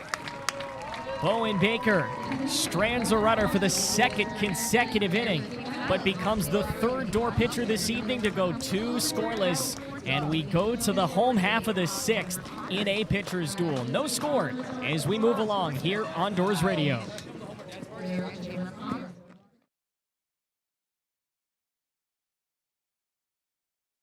Years in the business, Hydro Seeding by Norman has tackled every challenge imaginable, from residential homes to baseball fields and even Logan Airport. Norman and his team put an emphasis on quality and budget-friendly solutions delivered by a true professional. Head to hydroseedingexpert.com for your next seeding solution. Over 60 years and 4 generations, the vision of C.H. Newton Builders continues in their family-owned custom home building company with locations across New England. Expertise, customization, and first-class quality are all at the core of every project they complete. With C.H. Newton Builders, it's more than a home, it's a family. Find them at chnewton.com and get started today. The best of the West and the beasts of the East. Coming to Falmouth this July, it's the 2024 Cape League All-Star Game, presented by Milton Cat. Come see the stars of tomorrow shine tonight with tickets on sale now at capecodleague.com. The Waterside Group develops and manages a broad range of private real estate, lifestyle, and entertainment companies with a team of seasoned professionals and partners. We leverage industry knowledge with insight and innovation to create vibrant communities and elevated experiences. Their development and management staff provide an extraordinary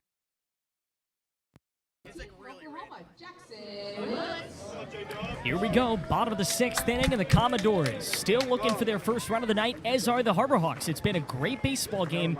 If you love pitching, certainly much different than the game that we witnessed last night that went over 3.5 hours. It went 8. It needs work. It needs work.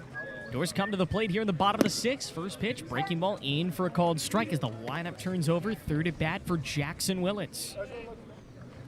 Another one of those big differences from last night's game. Some guys got as many as 6 at-bats. Willits only in his 3rd. 0-1.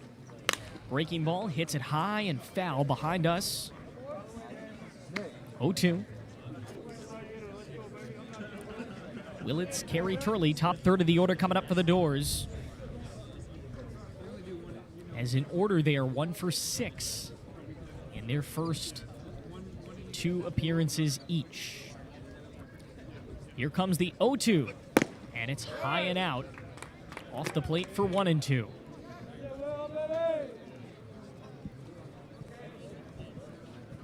Another inning for Brown. His 2nd out of the bullpen. Starter Stevens went 3 scoreless. 1-2. Breaking ball again. Hit hard and foul in back of the press box. Neither team has allowed a walk this evening. I beg your pardon. Commodores are the only team. It's just one, and it was off the hand of Bowen Baker. Harbor Hawks still yet to give up a free pass. 1-2, hit to the right side. Fielded on one hop by Snow. Takes the back foot and throws it over to first. First out of the inning. 4-3 goes the put out. And that brings up Dylan Carey. Well, this is a Doors team that does walk a fair amount. On the season, Falmouth has walked 101 times. Hyannis has walked 132 times. So for both of these pitching staffs to keep these offenses from getting free bases, that's why we're scoreless. First pitch high for Dylan Carey. 1 ball, no strikes. Turley, the only one in the top third that has a hit this evening. He waits on deck. Carey readies and takes it low outside. Jackson West picks it off a bounce. 2-0. It's been a fun one so far. No runs on 4 hits, no errors for either side. It's been clean baseball. We just haven't quite seen one team's bats pull away. And if you're a Commodore fan, you get nervous as this bullpen takes over. 2-0 is spiked off the plate. 3-0. I'll tell you, these last couple of pitches out of the hand of Brown, he just looks lost. It's been a really good relief outing so far for Cade Brown, but off to a rocky start against Dylan Carey. If you leave one over the plate to him, he'll make you pay. 3 balls and no strikes. Doors looking for their first walk of the evening. And the pitch high and tight. Carey turns out of it and earns the first free pass by a Falmouth batter this evening.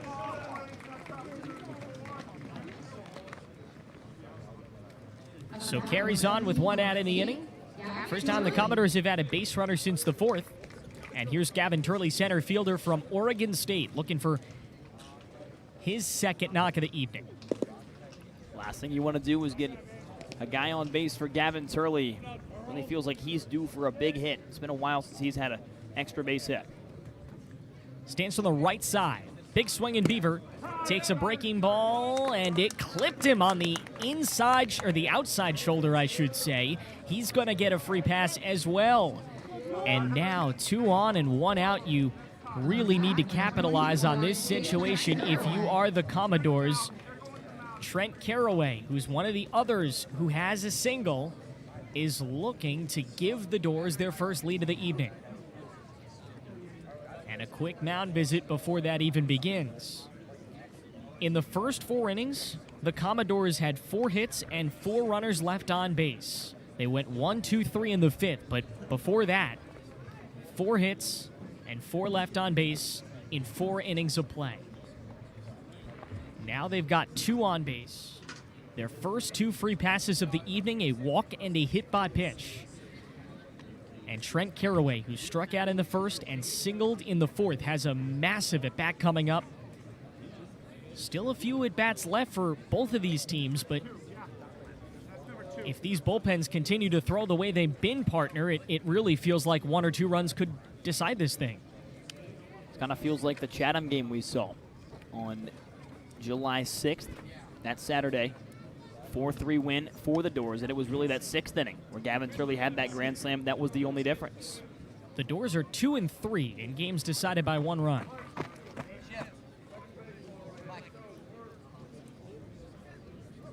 Caraway stands in right side. 2 runners on base. And the first pitch to him is a fastball lined to left center field. It's into the gap, and the Doors are going to take the lead. Carey comes in to score. Right behind him, Turley into second. Wheeling for third. The throw is in time. But it'll go down as a 2-run double for Trent Caraway. The Beaver continues to rake, and Falmouth has the first runs of the ball game. It's 2-0 Commodores. What a knock in a big situation by Trent Caraway on a night where we just haven't seen any of that. Well, how about the way Trent Caraway is swinging the stick these last couple of games? Another extra base hit for the Beaver. That one was a big one. It'll be his second in 3 at-bats. Here's Jason Jones. He also singled in his first at-bat, and he takes a breaking ball wildly missing on the inside corner, 1-0. Jones a single in the second, a flyout in the fourth.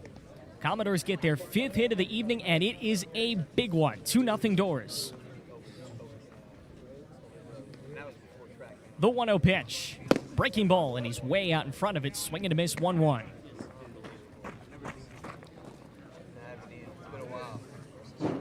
The only Falmouth win over Hyannis this season came in the one meeting they had here, trying to make it 2-0 against the Harbor Hawks at Gov Fuller Fields. The 1-1, high and deep to left field. He bit a breaking ball, and he spit it over the left center field fence. Jason Jones, his first of the summer, and it's 3-0 Falmouth in a huge offensive inning for the Doors.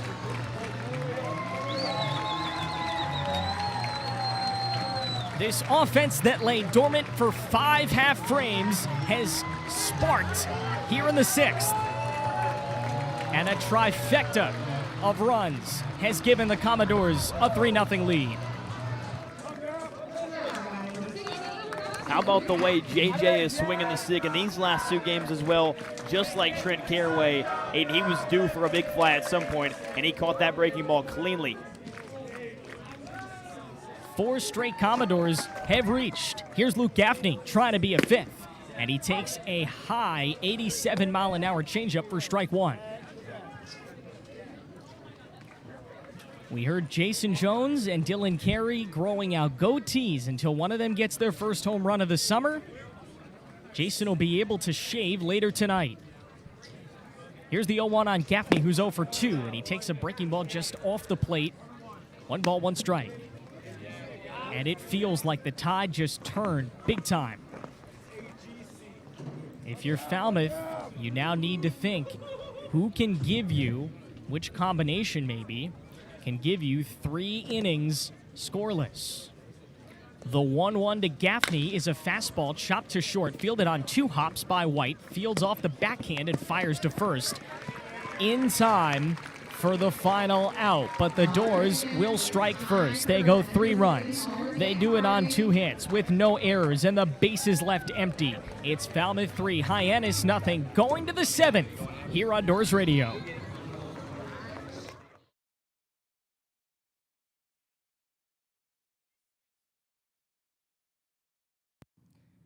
When the Doors need to fuel up, they head to Supreme Pizza and Subs. Their menu has everything from pies to calzones to salads and subs. And with their online ordering system, delicious food is just 1 click away. They're open every day of the week at 147 T-Ticket Highway in Falmouth. Make sure to stop by and grab a bite at Supreme Pizza and Subs.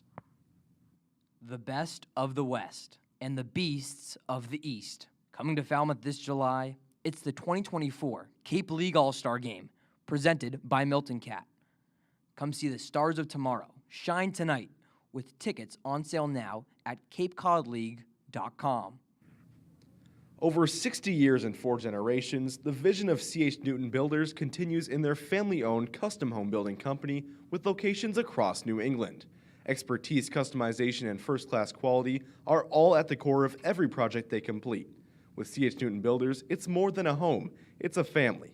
Find them at chnewton.com and get started today.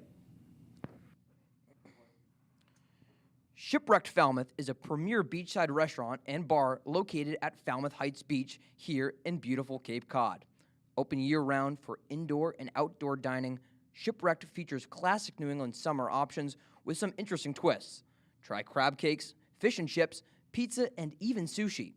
Stop in at 263 Grand Ave for your modern dining experience. When you think of summer in Cape Cod, you think of 3 things: beaches, baseball, and seafood Sam's. Since 19... Hi, I'm Riley Stanford, a pitcher and outfielder from Georgia Tech, and you're listening to Commodores Baseball. Big Riley Stanford bringing us back from break with a 3-0 lead for the Commodores. Riley is certainly going to be one of the candidates to close this thing out. You would imagine Edward Hart, who threw an inning last night, is the other. But at least for now, MJ, they're going to go with another outing from Nick Gravel, This will be his second of the season. Another D3 guy out of the bullpen. Nick Gravel's pitched a couple of times so far this summer. The first time he pitched was last week against Hyannis. A game a week ago, he came into the 9th inning, had an opportunity to close the door in a 3-3 ball game. Did give up the lead at a walk-off, but definitely more comfortable situation to come into, like you said, Aiden, ahead by 3 runs. So again, the way that the pitching has gone tonight, 2 innings from Matt Hewer, 2 innings from Justin Lessing, 2 innings from Bowen Baker, and now you think maybe 2 innings from Gravel in an ideal situation. You really have not had a closer this season, but find one to close out the game in the 9th. This Harbor Hawk offense has been dormant. Peebles, Grove, and Carson Bowles go to the bottom half of the lineup. Peebles is the only batter in this game who has not been retired. A single in the 2nd and a walk in the 5th. First pitch to the Tennessee catcher, swing and a miss. He's playing DH tonight. It's a nice little rotation they got going there. Jackson West, certainly a very good defensive catcher, and Cannon Peebles, a big-time acquisition after being released by Katuitt. 0-1, check swing and a breaking ball. He went around, and it's 0-2. Healthy diet of breaking balls early out of the hand of Nick Gravel.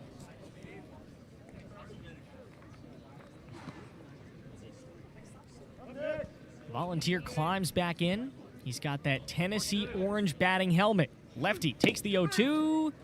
It is a strike 3 off the end of the plate. Mudler dropped it, now recovers and throws him out at first. That is 3 consecutive strikeouts by Commodore pitching. 2 to close out the previous inning by Bowen Baker, and now 1 to start the outing from Nick Gravel. Really great start for Nick Gravel against Cannon Peebles, who already had a single and a walk. The only Hyannis Harbor Hawk to reach twice tonight. That's a very good way to get yourself comfortable after a rocky outing against Hyannis last time. Here's Nick Groves, right fielder, 1 for 2. Single in the 5th, ground out in the 2nd. Takes an outer 3rd strike, called for 0-1. Just below the knees. Harbor Hawks in their visiting Hyannis uniforms. It says Hyannis in orange across the front in baseball script. They are blue. Has a number, bottom right. Fastball called strike right down the plate, 0-2. The orange number with white trim on the back as well. Gray pants, single blue stripe lining them. Falmouth in their traditional home. It says Falmouth across the front in maroon with black outline. The 0-2. Fastball high and out, 89 miles an hour, 1-2.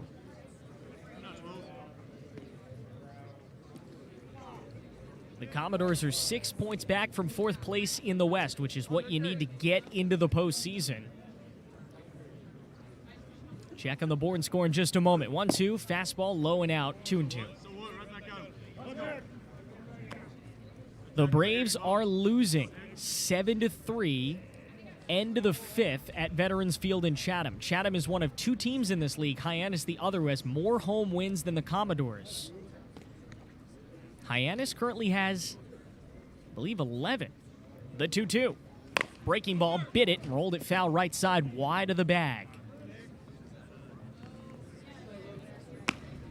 So again, if Bourne loses and you hold on to win this game, you're down just 4 going into tomorrow. And if you win that game tomorrow, you're down 2. And that's just 1 game. And makes it razor thin. You're right back in this thing.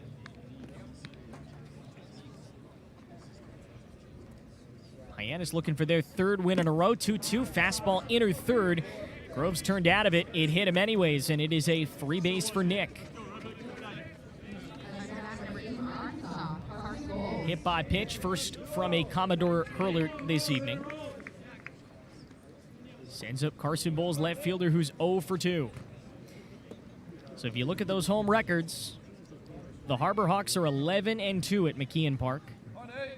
The Wareham Gatemen actually passed Falmouth last night. They're 8-5 at Spillane Field. Katuitt 7-5.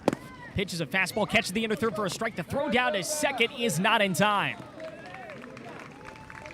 Stolen base by Groves.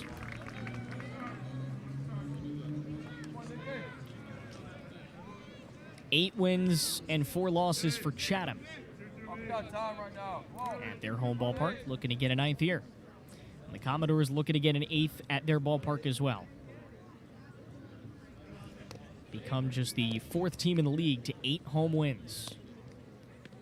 Groves setting, dealing for the first base side of the rubber. Files low and out, 1-0. A 1-1 rather. Bulls struck out in the 3rd and flew out in the 5th.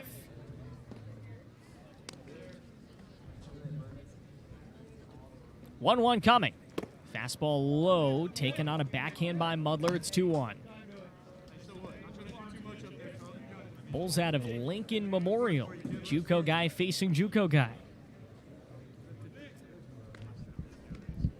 446 average there in his 3rd season. 2-1, shot high over too short. Fielded on 2 hops by Willits. Stands up and throws him out. 2 down for Gravel here in the 7th. This is the best the Commodore pitching staff has looked in a long time, and I think specifically the bullpen. You know, we certainly have been hard on them recently. But you do have to give credit where credit is due. They've taken over tonight. Basically expected to get 8 innings in a game where they were not given much run support until this past inning. They've done it magically. Here's West at the plate, lefty swinger. Takes a breaking ball low, inside, goes through the wickets of Mudler, who picks it up and watches as Grove slides in safely to 3rd base. So Grove's the opening Hyannis run 90 feet out. If you're Gravel, you really got to work to salvage that run. Sure, you got a 3-run lead, but you want to keep it that way. Get your bats back in the dugout, ready to roll. 1 ball, no strikes. 9-hitting catcher 0 for 2. 1-0, ripped in the air to center field. Over is Turley, thinks he's got a play, and he does. A clean inning to begin the day for Nick Gravel, and the Commodores have not allowed a run through 7. It is stretch time here at Gulf Fuller Field. Falmouth 3, Hyannis nothing. Big one here on Doors Radio.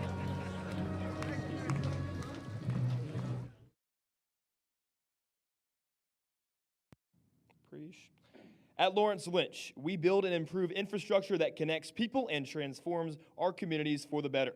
We strive to be an industry leader in civil construction by empowering our talented employees, respecting our supply chain relationships, and exceeding expectations in our service to our customers. There's no place quite like Lawrence Lynch. Visit us on the web at lawrencelynch.com or get in touch at 508-548-1800. For the best deals in the Cape Cod housing market, visit Diana Lucivero and her team of realtors at Compass. Diana has developed a reputation for routinely going above and beyond to exceed her clients' expectations, and she's sure to find you your dream Cape Cod home. Visit Compass and Diana Lucivero at dianalucivero.com. When you think of summer in Cape Cod, you think of 3 things: beaches, baseball, and seafood Sam's. Since 1974, Sam's has been a Falmouth tradition, offering the very best in fresh local seafood. With over 100 items on their menu, the whole family can enjoy their award-winning Cape Cod cuisine. Stop by before the game at 356 Palmer Ave and try out the best seafood Sam's has to offer. The Waterside Group develops and manages a broad range of private real estate, lifestyle, and entertainment companies with a team of seasoned professionals and partners. We leverage industry knowledge with insight and innovation to create vibrant communities and elevated experiences. Their development and management staff provide an extraordinary mix of expertise, creativity, enthusiasm, and talent to ensure the success of our holdings. Find them online at watersidegroup.com. Over 60 years and 4 generations, the vision of C.H. Newton Builders continues in their family-owned custom home building company with locations across New England. Expertise, customization, and first-class quality are all at the core of every project they complete. With C.H. Newton Builders, it's more than a home, it's a family. Find them at chnewton.com and get started today.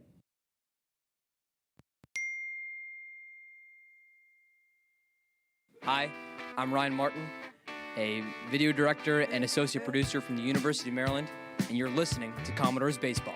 Now back to the ballpark. Back Back to the ballpark we come. The Commodores at the 7th inning stretch, a 3-0 lead after last night and all the offense we saw.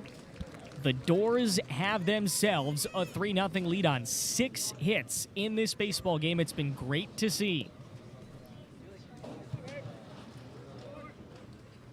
Doors come to the plate with LaSalle, Mudler, Bell, bottom third of the lineup. Here in the last of the 7th. First pitch. Inside. It's 1 ball and no strikes. Chandler Dorsey, the new reliever for the Harbor Hawks after their bullpen bends in the 7th. Breaking ball lands just off the plate, 2-0. LaSalle a strikeout and a ground out, but he has 4 hits in 4 games. Would love to make it 5 in 5. Again, it's been a slow progression for him, but he's certainly progressed at the plate. The 2-0 bounces off the plate, and it's bouncing right back to us. 3 balls and no strikes. He only hit 146 in the month of June. He's up to 235 this month. And again, slow progression, but progression certainly in his bat. 4 hits over his last 4 games. Second multi-hit game of the year in last night's loss. The 3-0 hits the inner third for a called strike, 3-1.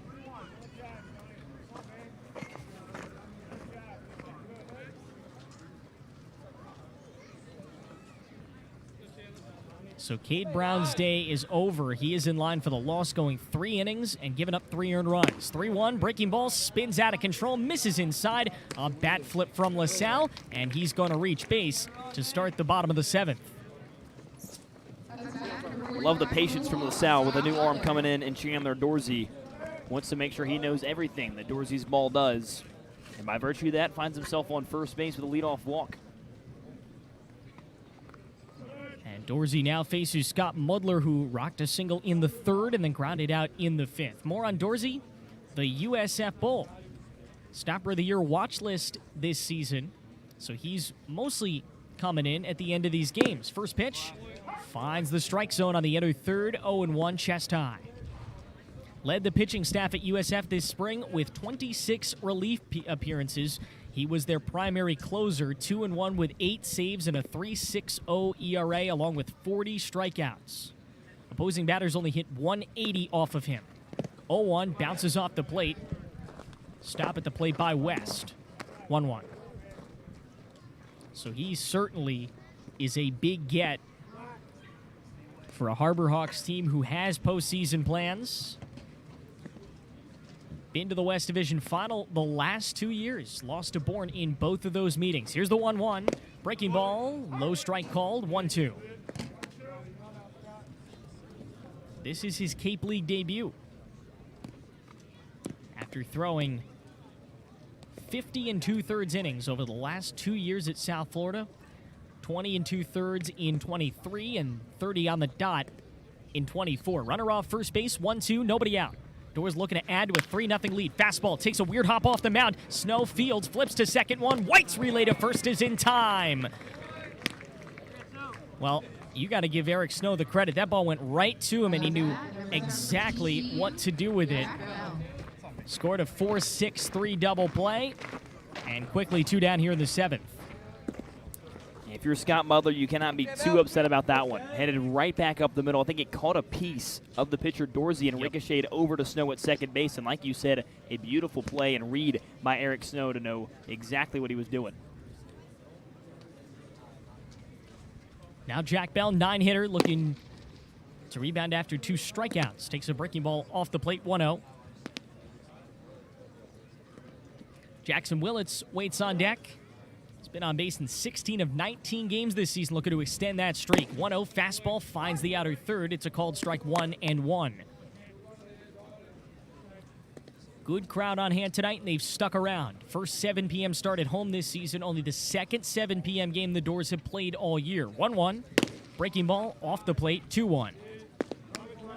They'll play a third, which is scheduled to be their last of the regular season, coming up next Tuesday in Chatham. The Anglers, the only team that regularly starts at 7 p.m. We're at 7 tonight due to Nessing. 2-1. Fastball finds the outer third. I'll tell you, Dorsey's been living on that outer black. He's looking to ring at bell for a third time this ball game. 2-2, bases empty, 2 out. Commodores 3, Harbor Hawks nothing. Bottom of the 7th. Fastball hit hard and slicing foul above the Hyannis dugout and into the netting. Count holds 2-2.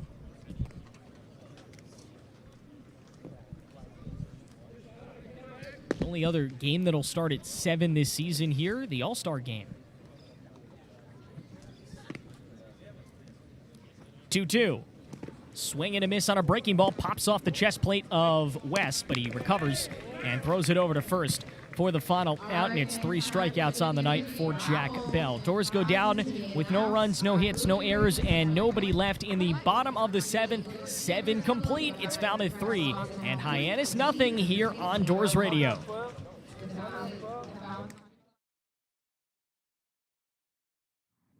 With over 40 years in the business, Hydro Seeding by Norman has tackled every challenge imaginable, from residential homes to baseball fields and even Logan Airport. Norman and his team put an emphasis on quality and budget-friendly solutions delivered by a true professional. Head to hydroseedingexpert.com for your next seeding solution. All right, whenever you're ready. All right, 3, 2. Whether you own a car, home, business, or investment property, you want to keep it secure and protected. Since 1989, our friends at Northeast Metro West Insurance Agency have provided reliable insurance services across the Commonwealth. They offer that personal touch to ensure that your assets are safe and secure. Visit them on the web at neinsure.com or stop in to their Falmouth location at 194 Worcester Court to find a policy that meets your needs. The best of the West and the beasts of the East. Coming to Falmouth this July, it's the 2024 Cape League All-Star Game, presented by Milton Cat. Come see the stars of tomorrow shine tonight with tickets on sale now at capecodleague.com. At Lawrence Lynch, we build and improve infrastructure that connects people and transforms our communities for the better. We strive to be an industry leader in civil construction by empowering our talented employees, respecting our supply chain relationships, and exceeding expectations in our service to our customers. There's no place quite like Lawrence Lynch. Visit us on the web at lawrencelynch.com or get in touch at 508-548-1800. Hi, I'm Ryan, a pitcher from Northeastern, and you're listening to Commodores Baseball. Now back to the park. Commodores have a lead going to the 8th inning. And it's great to be with you, Aiden Blank, MJ Newsom, our entire slew of producers this evening. 2nd inning out of the bullpen for Nick Gravel. He faces 9-1-2 Jackson West. The catcher takes high and out for ball 1. West, Kepley, Snow coming up here in the 8th inning. Only 2 frames remain. The 1-0 fastball low down the middle, 2-0. Rides in at 89. West 0 for 2, a line out, and then a strikeout in the 5th. 2-0 coming. Fastball out and high. 3 balls and no strikes. Gravel has only allowed 1 free pass in his lone inning of work, and it was a hit by pitch with Nick Groves' last inning. Looks in, the reliever sets high, now lowers. Just above the belt, leg kick and a deal, 3-0 high and out for ball 4.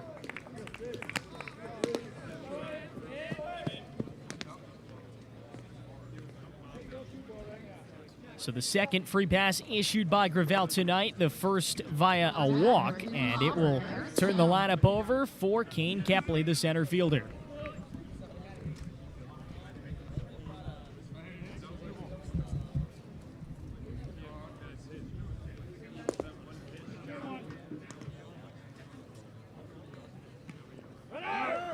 Runner takes off, pitches high, and a stolen base. Second stolen base of the night for the Harbor Hawks, and their 50th on the year.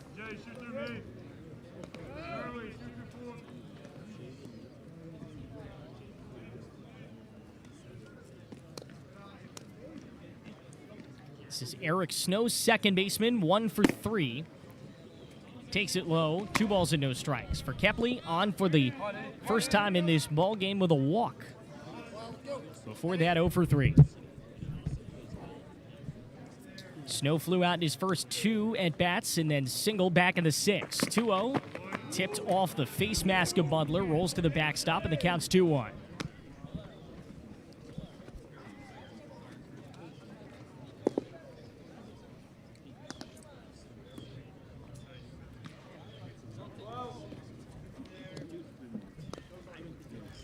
Righty, South Florida Bull waits, 2-1, breaking ball low. Did it hit him? I think it did. That's what our home plate umpire, Rick Force, decides, and it is a hit by pitch, the second of the night from Gravel, and he's run into trouble the second time in this game that Hyannis has put 2 runners on with nobody out. They did it back in the 5th. Bowen Baker retired the next 3. And Mike Landry has seen enough. The pitching coach, in his 13th year with the Commodores, has come out for a mound visit. Action in the Doors bullpen, and it looks like that's maybe where they're headed. I don't hate that.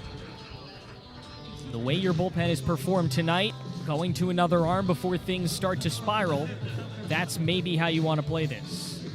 Aiden, it's tough to see from down here behind home plate, but there is a right-hander throwing down the first base line of the bullpen for the Commodores.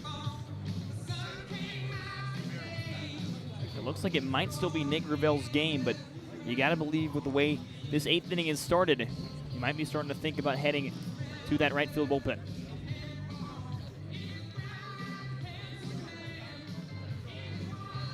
Mound visit broken up. Gravel still in this thing. Mike Landry makes all the mound visits, pitching change and otherwise for the Commodores. Jeff Trundy, a lot of trust in his pitching coach. And that then transfers with Mike Landry having a lot of trust in Nick Gravel. Again, only his 2nd Cape League outing, both coming against the Harbor Hawks.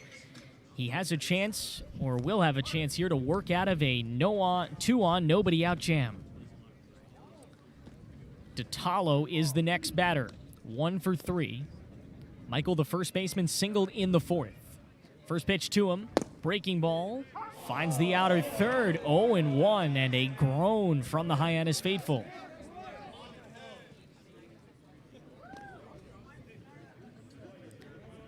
The righty's in the box.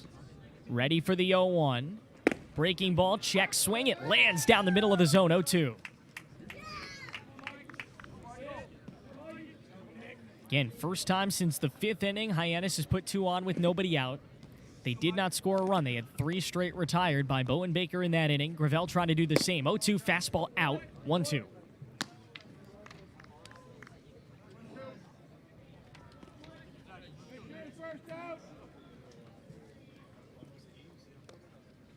DeTalo, a sophomore out of Dallas Baptist. And Rockwall, Texas. Waits, 1-2, dribbles it off of his foot. It rolls past the mound. That could not have felt good. He takes a breath and will take a lap in the batter's box. Really strong breaking ball from Nick Gravel. A true 12-6. It drops off the face of the earth. When it breaks, that ball looked high, but DeTalo had already seen it once. He knew what was coming. Nice job to fight it off.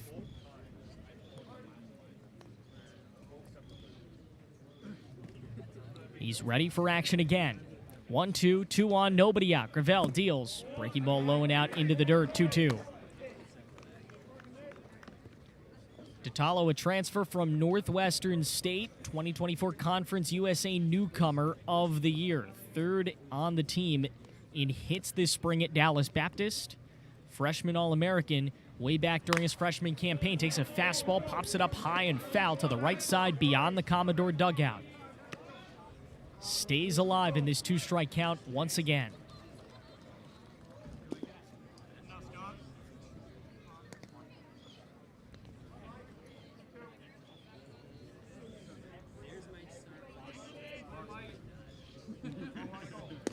Snow on first, Kepley on second. Tying runs at the plate. 2-2, runner takes off, and the pitch chop foul. Left side rolls beyond the camera well. Really strong at bat here from Michael DeTalo. This battle between DeTalo And Gravel continues. Gravel, a shutout first, allowing just one base runner. He's run into trouble with 2 on, nobody out here in his second. Fastball clips the outer third, and Gravel gets his first strikeout, second strikeout of the evening. It is a big first out for the Keystone College product. Mike Landry visited him on the mound, gave him some words, but showed some trust and allowed him to continue this inning. And so far it's paid off, but now this is it. Mike Landry comes out for a second mound visit, and Gravel's going to get a handshake and a walk back to the dugout. The first Commodore pitcher tonight to not go 2 innings.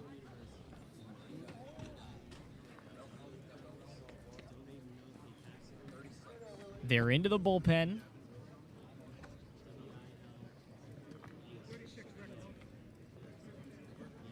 And we don't have a number for him, but I guess it's 36, Gavin Wilhelm. They're going to go to another JUCO guy. They're going to give Gravel a nice round of applause as he walks off. Let's step aside as Gavin Wilhelm comes up. We're in the top of the 8th. 3-0 ball game, but tying runner at the plate for the Harbor Hawks with 1 out.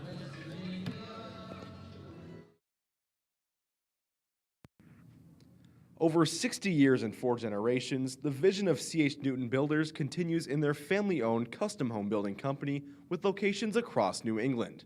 Expertise, customization, and first-class quality are all at the core of every project they complete. With C.H. Newton Builders, it's more than a home, it's a family. Find them at chnewton.com and get started today. The best of the West and the beasts of the East. Coming to Falmouth this July, it's the 2024 Cape League All-Star Game, presented by Milton Cat. Come see the stars of tomorrow shine tonight with tickets on sale now at capecodleague.com. The Waterside Group develops and manages a broad range of private real estate, lifestyle, and entertainment companies with a team of seasoned professionals and partners. We leverage industry knowledge with insight and innovation to create vibrant communities and elevated experiences. Their development and management staff provide an extraordinary mix of expertise, creativity, enthusiasm, and talent to ensure the success of our holdings. Find them online at watersidegroup.com. All right, whenever you're ready. All right, 3, 2. Whether you own a car, home, business, or investment property, you want to keep it secure and protected. Since 1989, our friends at Northeast Metro West Insurance Agency have provided reliable insurance services across the Commonwealth. They offer that personal touch to ensure that your assets are safe and secure. Visit them on the web at neinsure.com or stop in to their Falmouth location at 194 Worcester Court to find a policy that meets your needs. Top of the 8th inning, runners on first and second, 1 out. Commodores lead by 3. Aiden Blank and MJ Newsom, Ryan Martin, our wonderful producer, here plateside at Gov Fuller Field. Into the game is Gavin Wilhelm making his first Commodore appearance, an NIAA product. Deals into the dirt, it pops out of the Midwest. I beg your pardon, Muddler, and it allows both runners up 90 feet. To third goes Kepley. To second goes Snow. And it's the second time this evening, second time in as many innings as well, that the Harbor Hawks get a runner 90 feet out. Still have yet to score, no runs on 4 hits. They've done all this with just a walk and a hit by pitch. From the full wind, Wilhelm, big towering hurler, deals. It's lined hard and foul wide of the first base bag. It would have been trouble if it was fair. But the count now just 1-1. Aiden circling back to that first pitch of the at-bat, a real tough one for Wilhelm. A, because it's a tough pitch to start his Cape League debut, but B, because it takes away the double play. Now you got 2 guys in scoring position, really got to lock things in. Wilhelm ready and fires. Breaking ball tapped off the front foot of Mason White. It rolls foul. White, the shortstop, an uncharacteristic 0 for 3 day. If you watched him at Arizona, very rare to see him strike out multiple times, let alone 3 in a game. Here's the 1-2. Kepley and Snow out on the bases. The deal from Wilhelm, high and out, 82-mile-an-hour changeup, 2-2.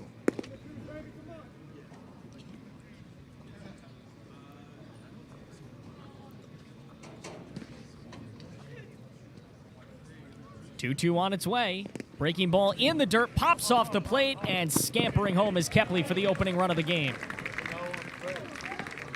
Hyannis gets their inaugural run, moves Snow up to third. Still won't tie the game unless that runner at the plate, Mason White, crosses, but now they've started to chip in 2-2, and the Commodores, who it looked for a while might have their first shutout of the season, have blown that. But still a chance to grab a nice win. 3-1 ball game, bottom of the 7th inning. First pitch since the run is popped up left side, foul, giving chase. It drops foul. Willits, Carey, and LaSalle all try to get it, none could. And the Commodores are 2-1-0 in games where their opponent scores 0, 1, or 2 runs. They themselves are 4-2-0 when scoring 3 to 5 runs. That is the best record of all their situations there, so you do like them sitting in that 3 to 5 range. They've won some shootouts and lost some shootouts, but when they score 3 to 5 runs, good chance to win it. Payoff with a run around third. Line drive right side, stopped by Gaffney at first. He recovers, flips to the bag for a big second out. The run will score. But my goodness, Luke Gaffney sacrificed it, blocked it with his chest, sliding on the line. And he flips to Wilhelm for the second out. What a great play by Luke Gaffney. If that baseball trickles by him, that is likely extra bases. We know the speed that Mason White has, but Aiden, you mentioned it perfectly. Just really sacrificed his body, dives in front of it, and a great cover by Wilhelm. Give an RBI to White. Now here's Anthony Silva, 2 strikeouts and a ground out for an 0-for-3 day for him. First pitch to him, fastball, cut and a miss, 0-1, 91 miles an hour. Again, good to see some of these pitchers hitting into the 90s. Haven't seen nearly enough of that from the starters recently.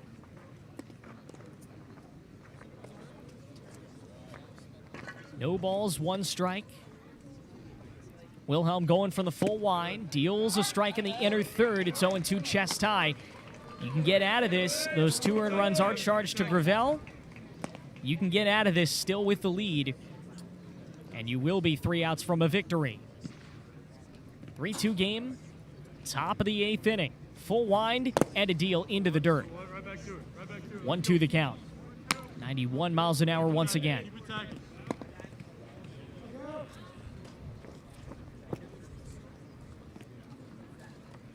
One ball, 2 strikes from the first base side of the rubber. The lanky hurler deals just off the inside of the plate, 2-2. Do it again, right here. Let's go, 3-6, something else.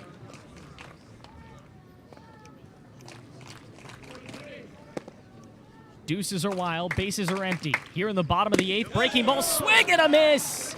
It goes down to 80, and Wilhelm recovers. 2 runs come for the Hawks, but they are still 3 outs from a loss. Bottom of the 8th is coming up next. Falmouth 3, Hyannis 2, a great one in the West. Coming up here on Doors Radio. All right, whenever you're ready. All right, 3, 2. Whether you own a car, home, business, or investment property, you want to keep it secure and protected. Since 1989, our friends at Northeast Metro West Insurance Agency have provided reliable insurance services across the Commonwealth. They offer that personal touch to ensure that your assets are safe and secure. Visit them on the web at neinsure.com or stop in to their Falmouth location at 194 Worcester Court to find a policy that meets your needs. The best of the West and the beasts of the East. Coming to Falmouth this July, it's the 2024 Cape League All-Star Game, presented by Milton Cat. Come see the stars of tomorrow shine tonight with tickets on sale now at capecodleague.com. With over 40 years in the business, Hydro Seeding by Norman has tackled every challenge imaginable, from residential homes to baseball fields and even Logan Airport. Norman and his team put an emphasis on quality and budget-friendly solutions delivered by a true professional. Head to hydroseedingexpert.com for your next seeding solution. Authentic Cape Cod dining is right around the corner at Jim's Clam Shack. Open seasonally for over 50 years, Jim's features oceanfront views with all the lobster, shrimp, burgers, and clams you can ask for. Stop by for a pregame meal or enjoy an off day at Jim's Clam Shack. Find them at 227 Clinton Ave right here in Falmouth and hit your next meal out of the park. Preach. At Lawrence Lynch, we build and improve infrastructure that connects people and transforms our communities for the better. We strive to be an industry leader in civil construction by empowering our talented employees, respecting our supply chain relationships, and exceeding expectations in our service to our customers. There's no place quite like Lawrence Lynch. Visit us on the web at lawrencelynch.com or get in touch at 508-548-1800. Ace Ticket is proud to be a platinum sponsor of Falmouth Commodores baseball. They specialize in hard-to-find tickets for all types of events. Their secure website provides the ideal solution to all your ticket needs, and their experienced staff is standing by ready to help. Visit aceticket.com to get in the game. Hi, I'm Tab Tracy, an outfielder from Texas A&M, and you're listening to Commodore Baseball. Now back to the ballpark.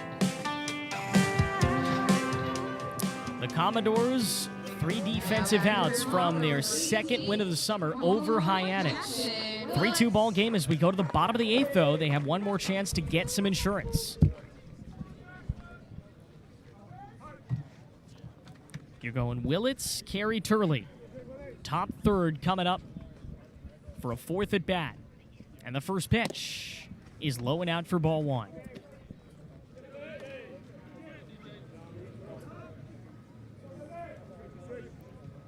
Willits, a light bat. MJ, we talked about it last night. It's his brother's. He swung it very well recently. The 1-0 popped high and hard to the right side and foul, 1-1. Well, he's using that new bat because he said he can get it through the zone a lot quicker. You mentioned he swung it well. 2 homers in the last 2 games.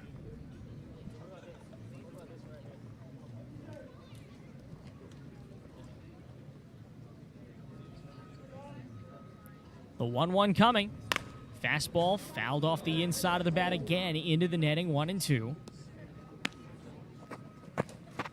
Willits battles. That's the scouting report on him as a hitter.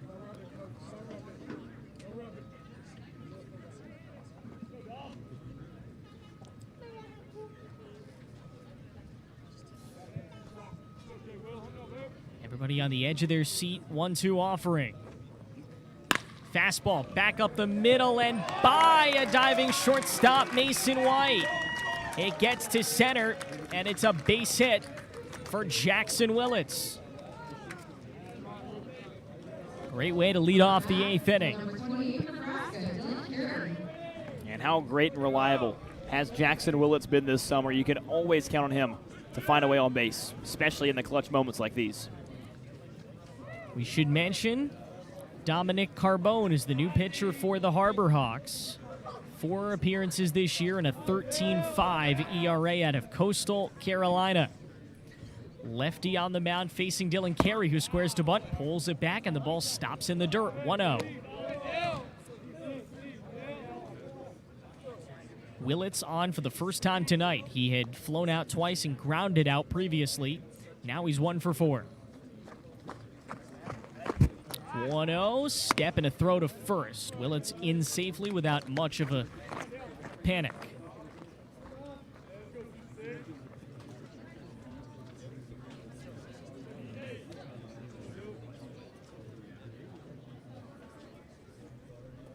Here's the 1-0. Fastball check swing, misses high, and he held up 2-0.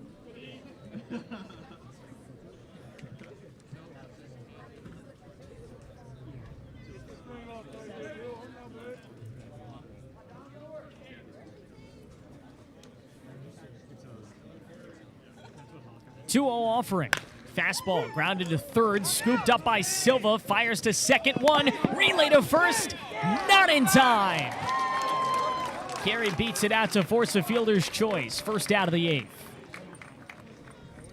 Anthony Silva, boy, did he get lucky on that ball. Hard hit ground ball to third. He pulled his head way out of there and has helped it.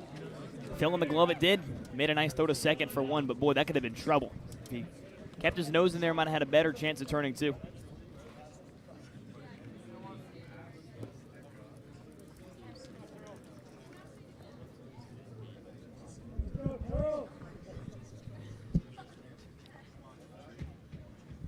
So the batter now is Gavin Turley, righty out of Oregon State. Throw to first, and they got him picked off. The throw down to second, and Carey is thrown out.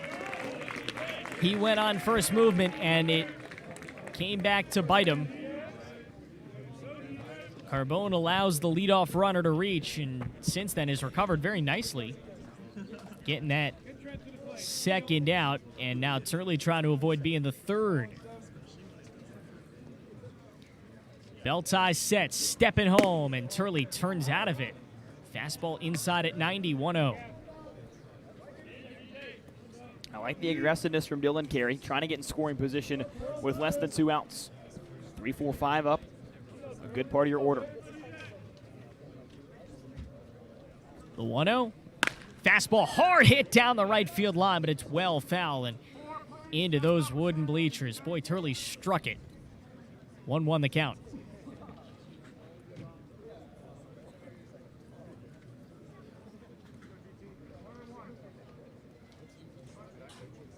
Warm summer night here at Gov Fuller Fields.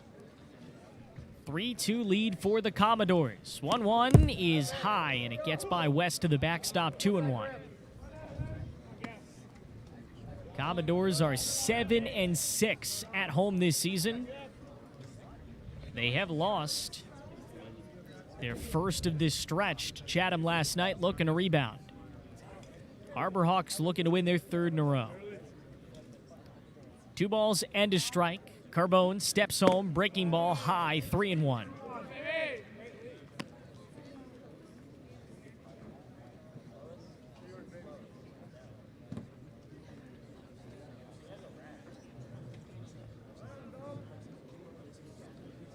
Hitters count for Turley. He's got 2 trips on base today, takes an inner third strike, 3-2. Singled in the first, hit by a pitch, came around to score in that 6th. All the runs for the Commodores tonight have come in the 6th inning.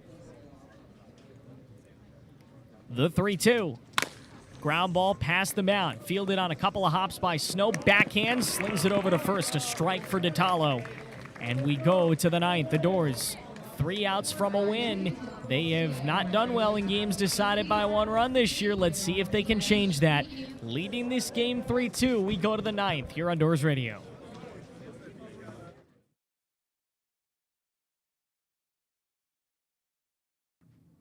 Over 60 years and 4 generations, the vision of C.H. Newton Builders continues in their family-owned custom home building company with locations across New England. Expertise, customization, and first-class quality are all at the core of every project they complete. With C.H. Newton Builders, it's more than a home, it's a family. Find them at chnewton.com and get started today. At Lawrence Lynch, we build and improve infrastructure that connects people and transforms our communities for the better. We strive to be an industry leader in civil construction by empowering our talented employees, respecting our supply chain relationships, and exceeding expectations in our service to our customers. There's no place quite like Lawrence Lynch. Visit us on the web at lawrencelynch.com or get in touch at 508-548-1800. With over 40 years in the business, Hydro Seeding by Norman has tackled every challenge imaginable, from residential homes to baseball fields and even Logan Airport. Norman and his team put an emphasis on quality and budget-friendly solutions delivered by a true professional. Head to hydroseedingexpert.com for your next seeding solution. For the best deals in the Cape Cod housing market, visit Diana Lucivero and her team of realtors at Compass. Diana has developed a reputation for routinely going above and beyond to exceed her clients' expectations, and she's sure to find you your dream Cape Cod home. Visit Compass and Diana Lucivero at dianalucivero.com. All right, whenever you're ready. All right, 3, 2. Whether you own. This is Will Fleming of the Boston Red Sox. Now time for more Commodores baseball. 3 outs to a win. Falmouth 3, Hyannis 2. Top of the 9th here at the Gov. Leadoff hitter Cannon Peebles, righty out of Tennessee, takes high for ball 1. He's the DH this evening. Peebles, Groves, and Bowles. Peebles and Groves have reached base a combined 4 times tonight. 1-0. Low strike dialed in for 1-1. It is another inning for Gavin Wilhelm. He's going to get his first full and try to get a save. Gave up 2 runs. They were charged to other pitchers. Swing and a miss on a breaking ball 1-2 in the 8th. Those runs both charged to Gravel. Everybody else, clean sheet. Peebles climbing back in. 1-2 from Wilhelm from the first base side of the rubber. Another dipping breaking ball, check swing, and the appeal to first to no avail. Paul McKeon, our third base umpire, says we go to 2-2. I love the aggressiveness from Wilhelm, going to that breaking ball multiple times against a good hitter in Cannon Peebles. The 2-2 deal. Breaking ball low and out. We're going to do it full. First batter of the inning for the for the Harbor Hawks. Only need 1 run to keep this game going. Member Hyannis walked it off the last time these two met at McKeon Park. 3-2 fastball out. A walk drawn by Peebles. His second of the day and his 3rd trip on base. And now the tying run aboard for Nick Groves.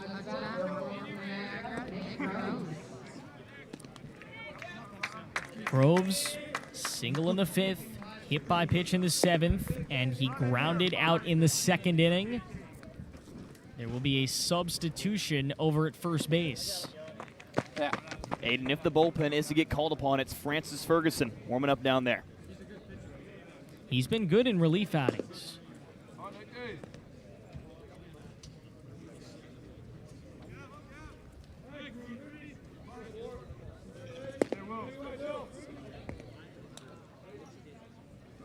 First pitch, square to bunt, pull back pick to first, not in time.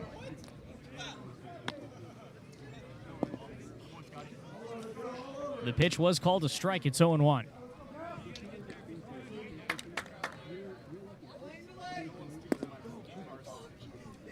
Runner on first base. Breaking ball popped up on a bunt. Coming back in back of us. 0-2.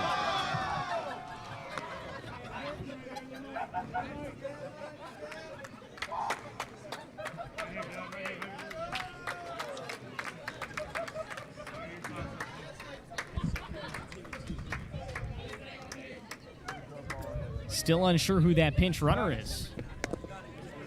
He just checked him back to first.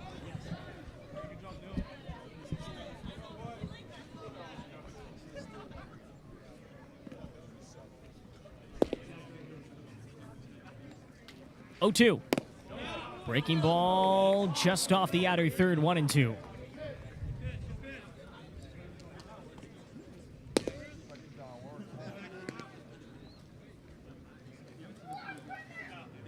One ball and 2 strikes. Wilhelm all the way over to the first base side of the rubber. Check swing up top. He didn't go around. The count levels at 2-2. Take a deep breath on the mound here. Don't want to lose a second batter.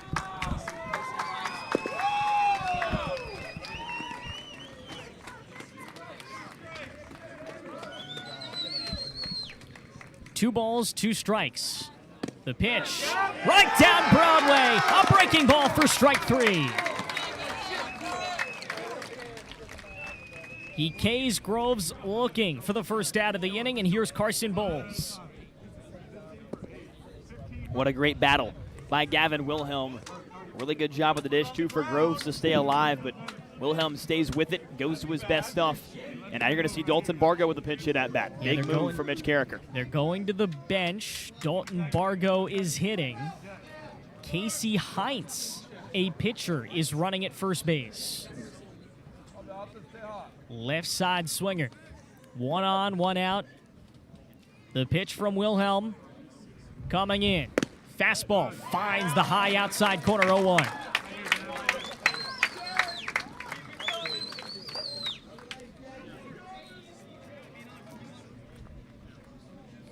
He looks in, checks back to first. Now sets, And another check on Hines. Peebles walked to begin the inning. Then they subbed him out for Hines. Expect a new catcher. Beg your pardon, that's the DH spot. 0-1. High and out for 1-1. But expect somebody, if that spot comes up again, new to be hitting.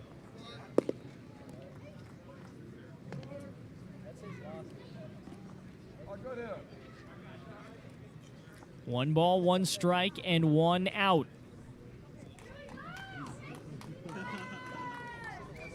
Bargo in a pinch hit at bat, his first of the evening. Even count.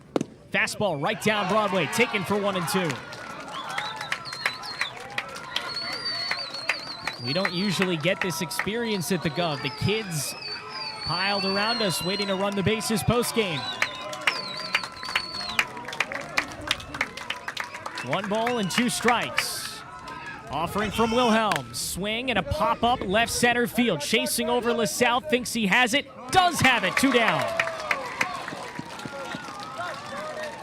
And F7. And Bargo retired off the bench for the second out of the inning. And it'll be in the hands of Jackson West. Dalton Bargo's a really good hitter, and he knows he missed that one. Popped it up high, immediately slammed his bat down into the dirt. He knew he should have gotten a better barrel on that pitch. Jackson West, last chance for the Hawks. They've won 2 straight, looking to win a third, but they need that runner on first to score to extend this game. Wilhelm getting some big innings in his Cape League debut. Still dealing.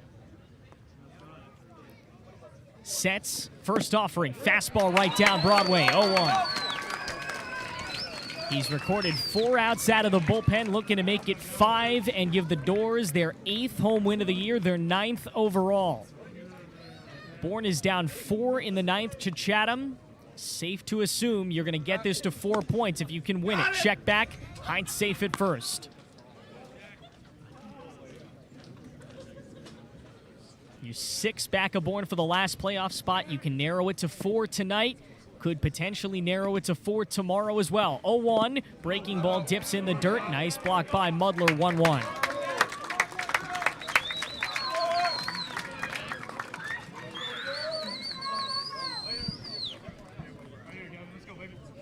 Middle infields, Bell and Willits giving West plenty of room.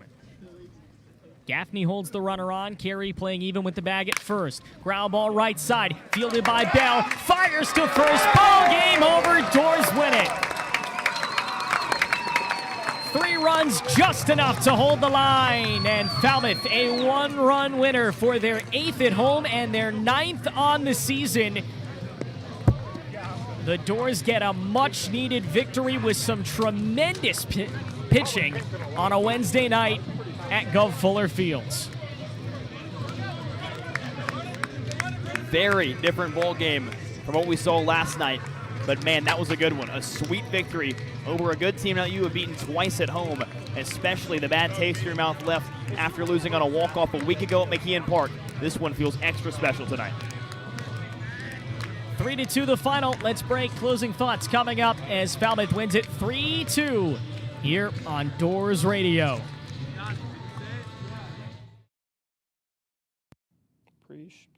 At Lawrence Lynch, we build and improve infrastructure that connects people and transforms our communities for the better.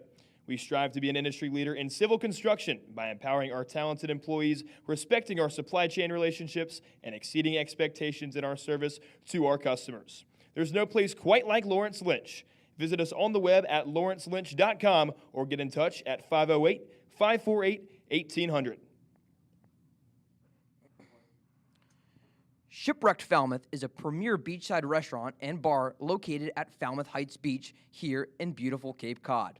Open year-round for indoor and outdoor dining, Shipwrecked features classic New England summer options with some interesting twists. Try crab cakes, fish and chips, pizza, and even sushi.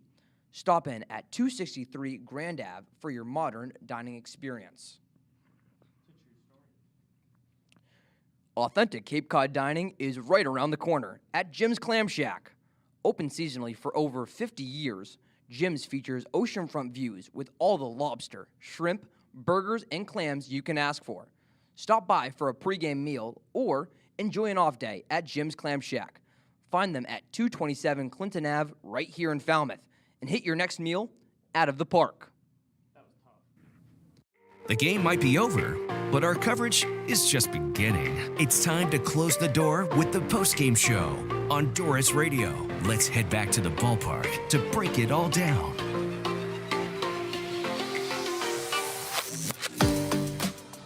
What a big win for Falmouth. A one-run victory on a Wednesday night here at Gov Fuller Field. Aiden Blank and MJ Newsom breaking it down here on the postgame show. Falmouth wins by a run for only the third time in 6 games this year. They're 3-3. When games are decided by one run, they are now 5-2 when they score 3 to 5 runs. This one was gutsy, partner. It took a lot, including a good, healthy workload from the pitching staff to get it. But in all likelihood, you've now set up a chance to get within a game tomorrow with Bourne. Very complete game from the bullpen aide. Matt Hewer came in and really set the tone. Great 2 innings, and Justin Lessing came behind him. 3 strikeouts, as well as Bowen Baker behind him. Just really strong stuff, and this was not a night where you saw a lot of SEC, ACC, Big 12 arms. I mean, Matt Hewer was your only Power 5, maybe you can say Power 4 guy now, with all the conference realignment that got an inning tonight. He had 2 innings, got the start, then it was Justin Lessing, Gravel, and Wilhelm, all D3 or lower guys who came in and really shoved, pitched their stuff, and really had a big win tonight for the Doors. And we've talked about the offense has been sort of the MO all summer long. Tonight, it was the pitching. So the Commodores get a 3-2 win. All 3 of those runs came in the 6th inning. 2 runs for Hyannis came in the top of the 8th. And, man, Wilhelm, in his Cape League debut, boy, he came on and stepped up. He allowed 2 runs. Those don't actually get charged to him. They're going to get charged to his previous pitcher. But, man, that was a pretty gutsy outing for your Cape League debut. Absolutely, and you talk about the offensive side, Aiden, scoring those runs in the 6th inning. How about the day from your 4 and 5 spots? Trent Caraway and Jason Jones, man, really producing back-to-back nights for both of those guys, really hitting the baseball well. Caraway a single and a 2 RBI double. JJ a single and a home run tonight. Jason Jones is now 6 of 8 in his last 2 games. He has really broken on the scene. I mean, you're going to see his batting average rocket up close to 350 the way he's been hitting the baseball. That may give him the team lead in batting average. Commodores win it 3-2. 3 runs on 7 hits, no errors. 2 runs on 4 hits, no errors for the Harbor Hawks. Bowen Baker gets the win. He's now 1-0 with a 3.57 ERA. And Brown takes the loss, 2-1 with an 8 ERA. Wilhelm the save, no ERA, facing just a few batters out of the bullpen. This game was just something else. It ends, first pitch was at 7:05, time of the game, 2 hours and 41 minutes in front of 1,251 of our closest friends here at the Gov. We're back on television tomorrow, final game of this 3-game homestand, and it is a big one. The Braves and the Commodores, if Falmouth wins, they're only a game back of the last playoff spot in the West Division. We will talk to you at our normal time, 5:35. Our stream goes live, 6 p.m. We throw first pitch. For my partner, MJ Newsom, our producer, Ryan Martin, this is actually Gabe Perrin who's taken his seat. But our entire crew, I'm Aiden Blank, saying so long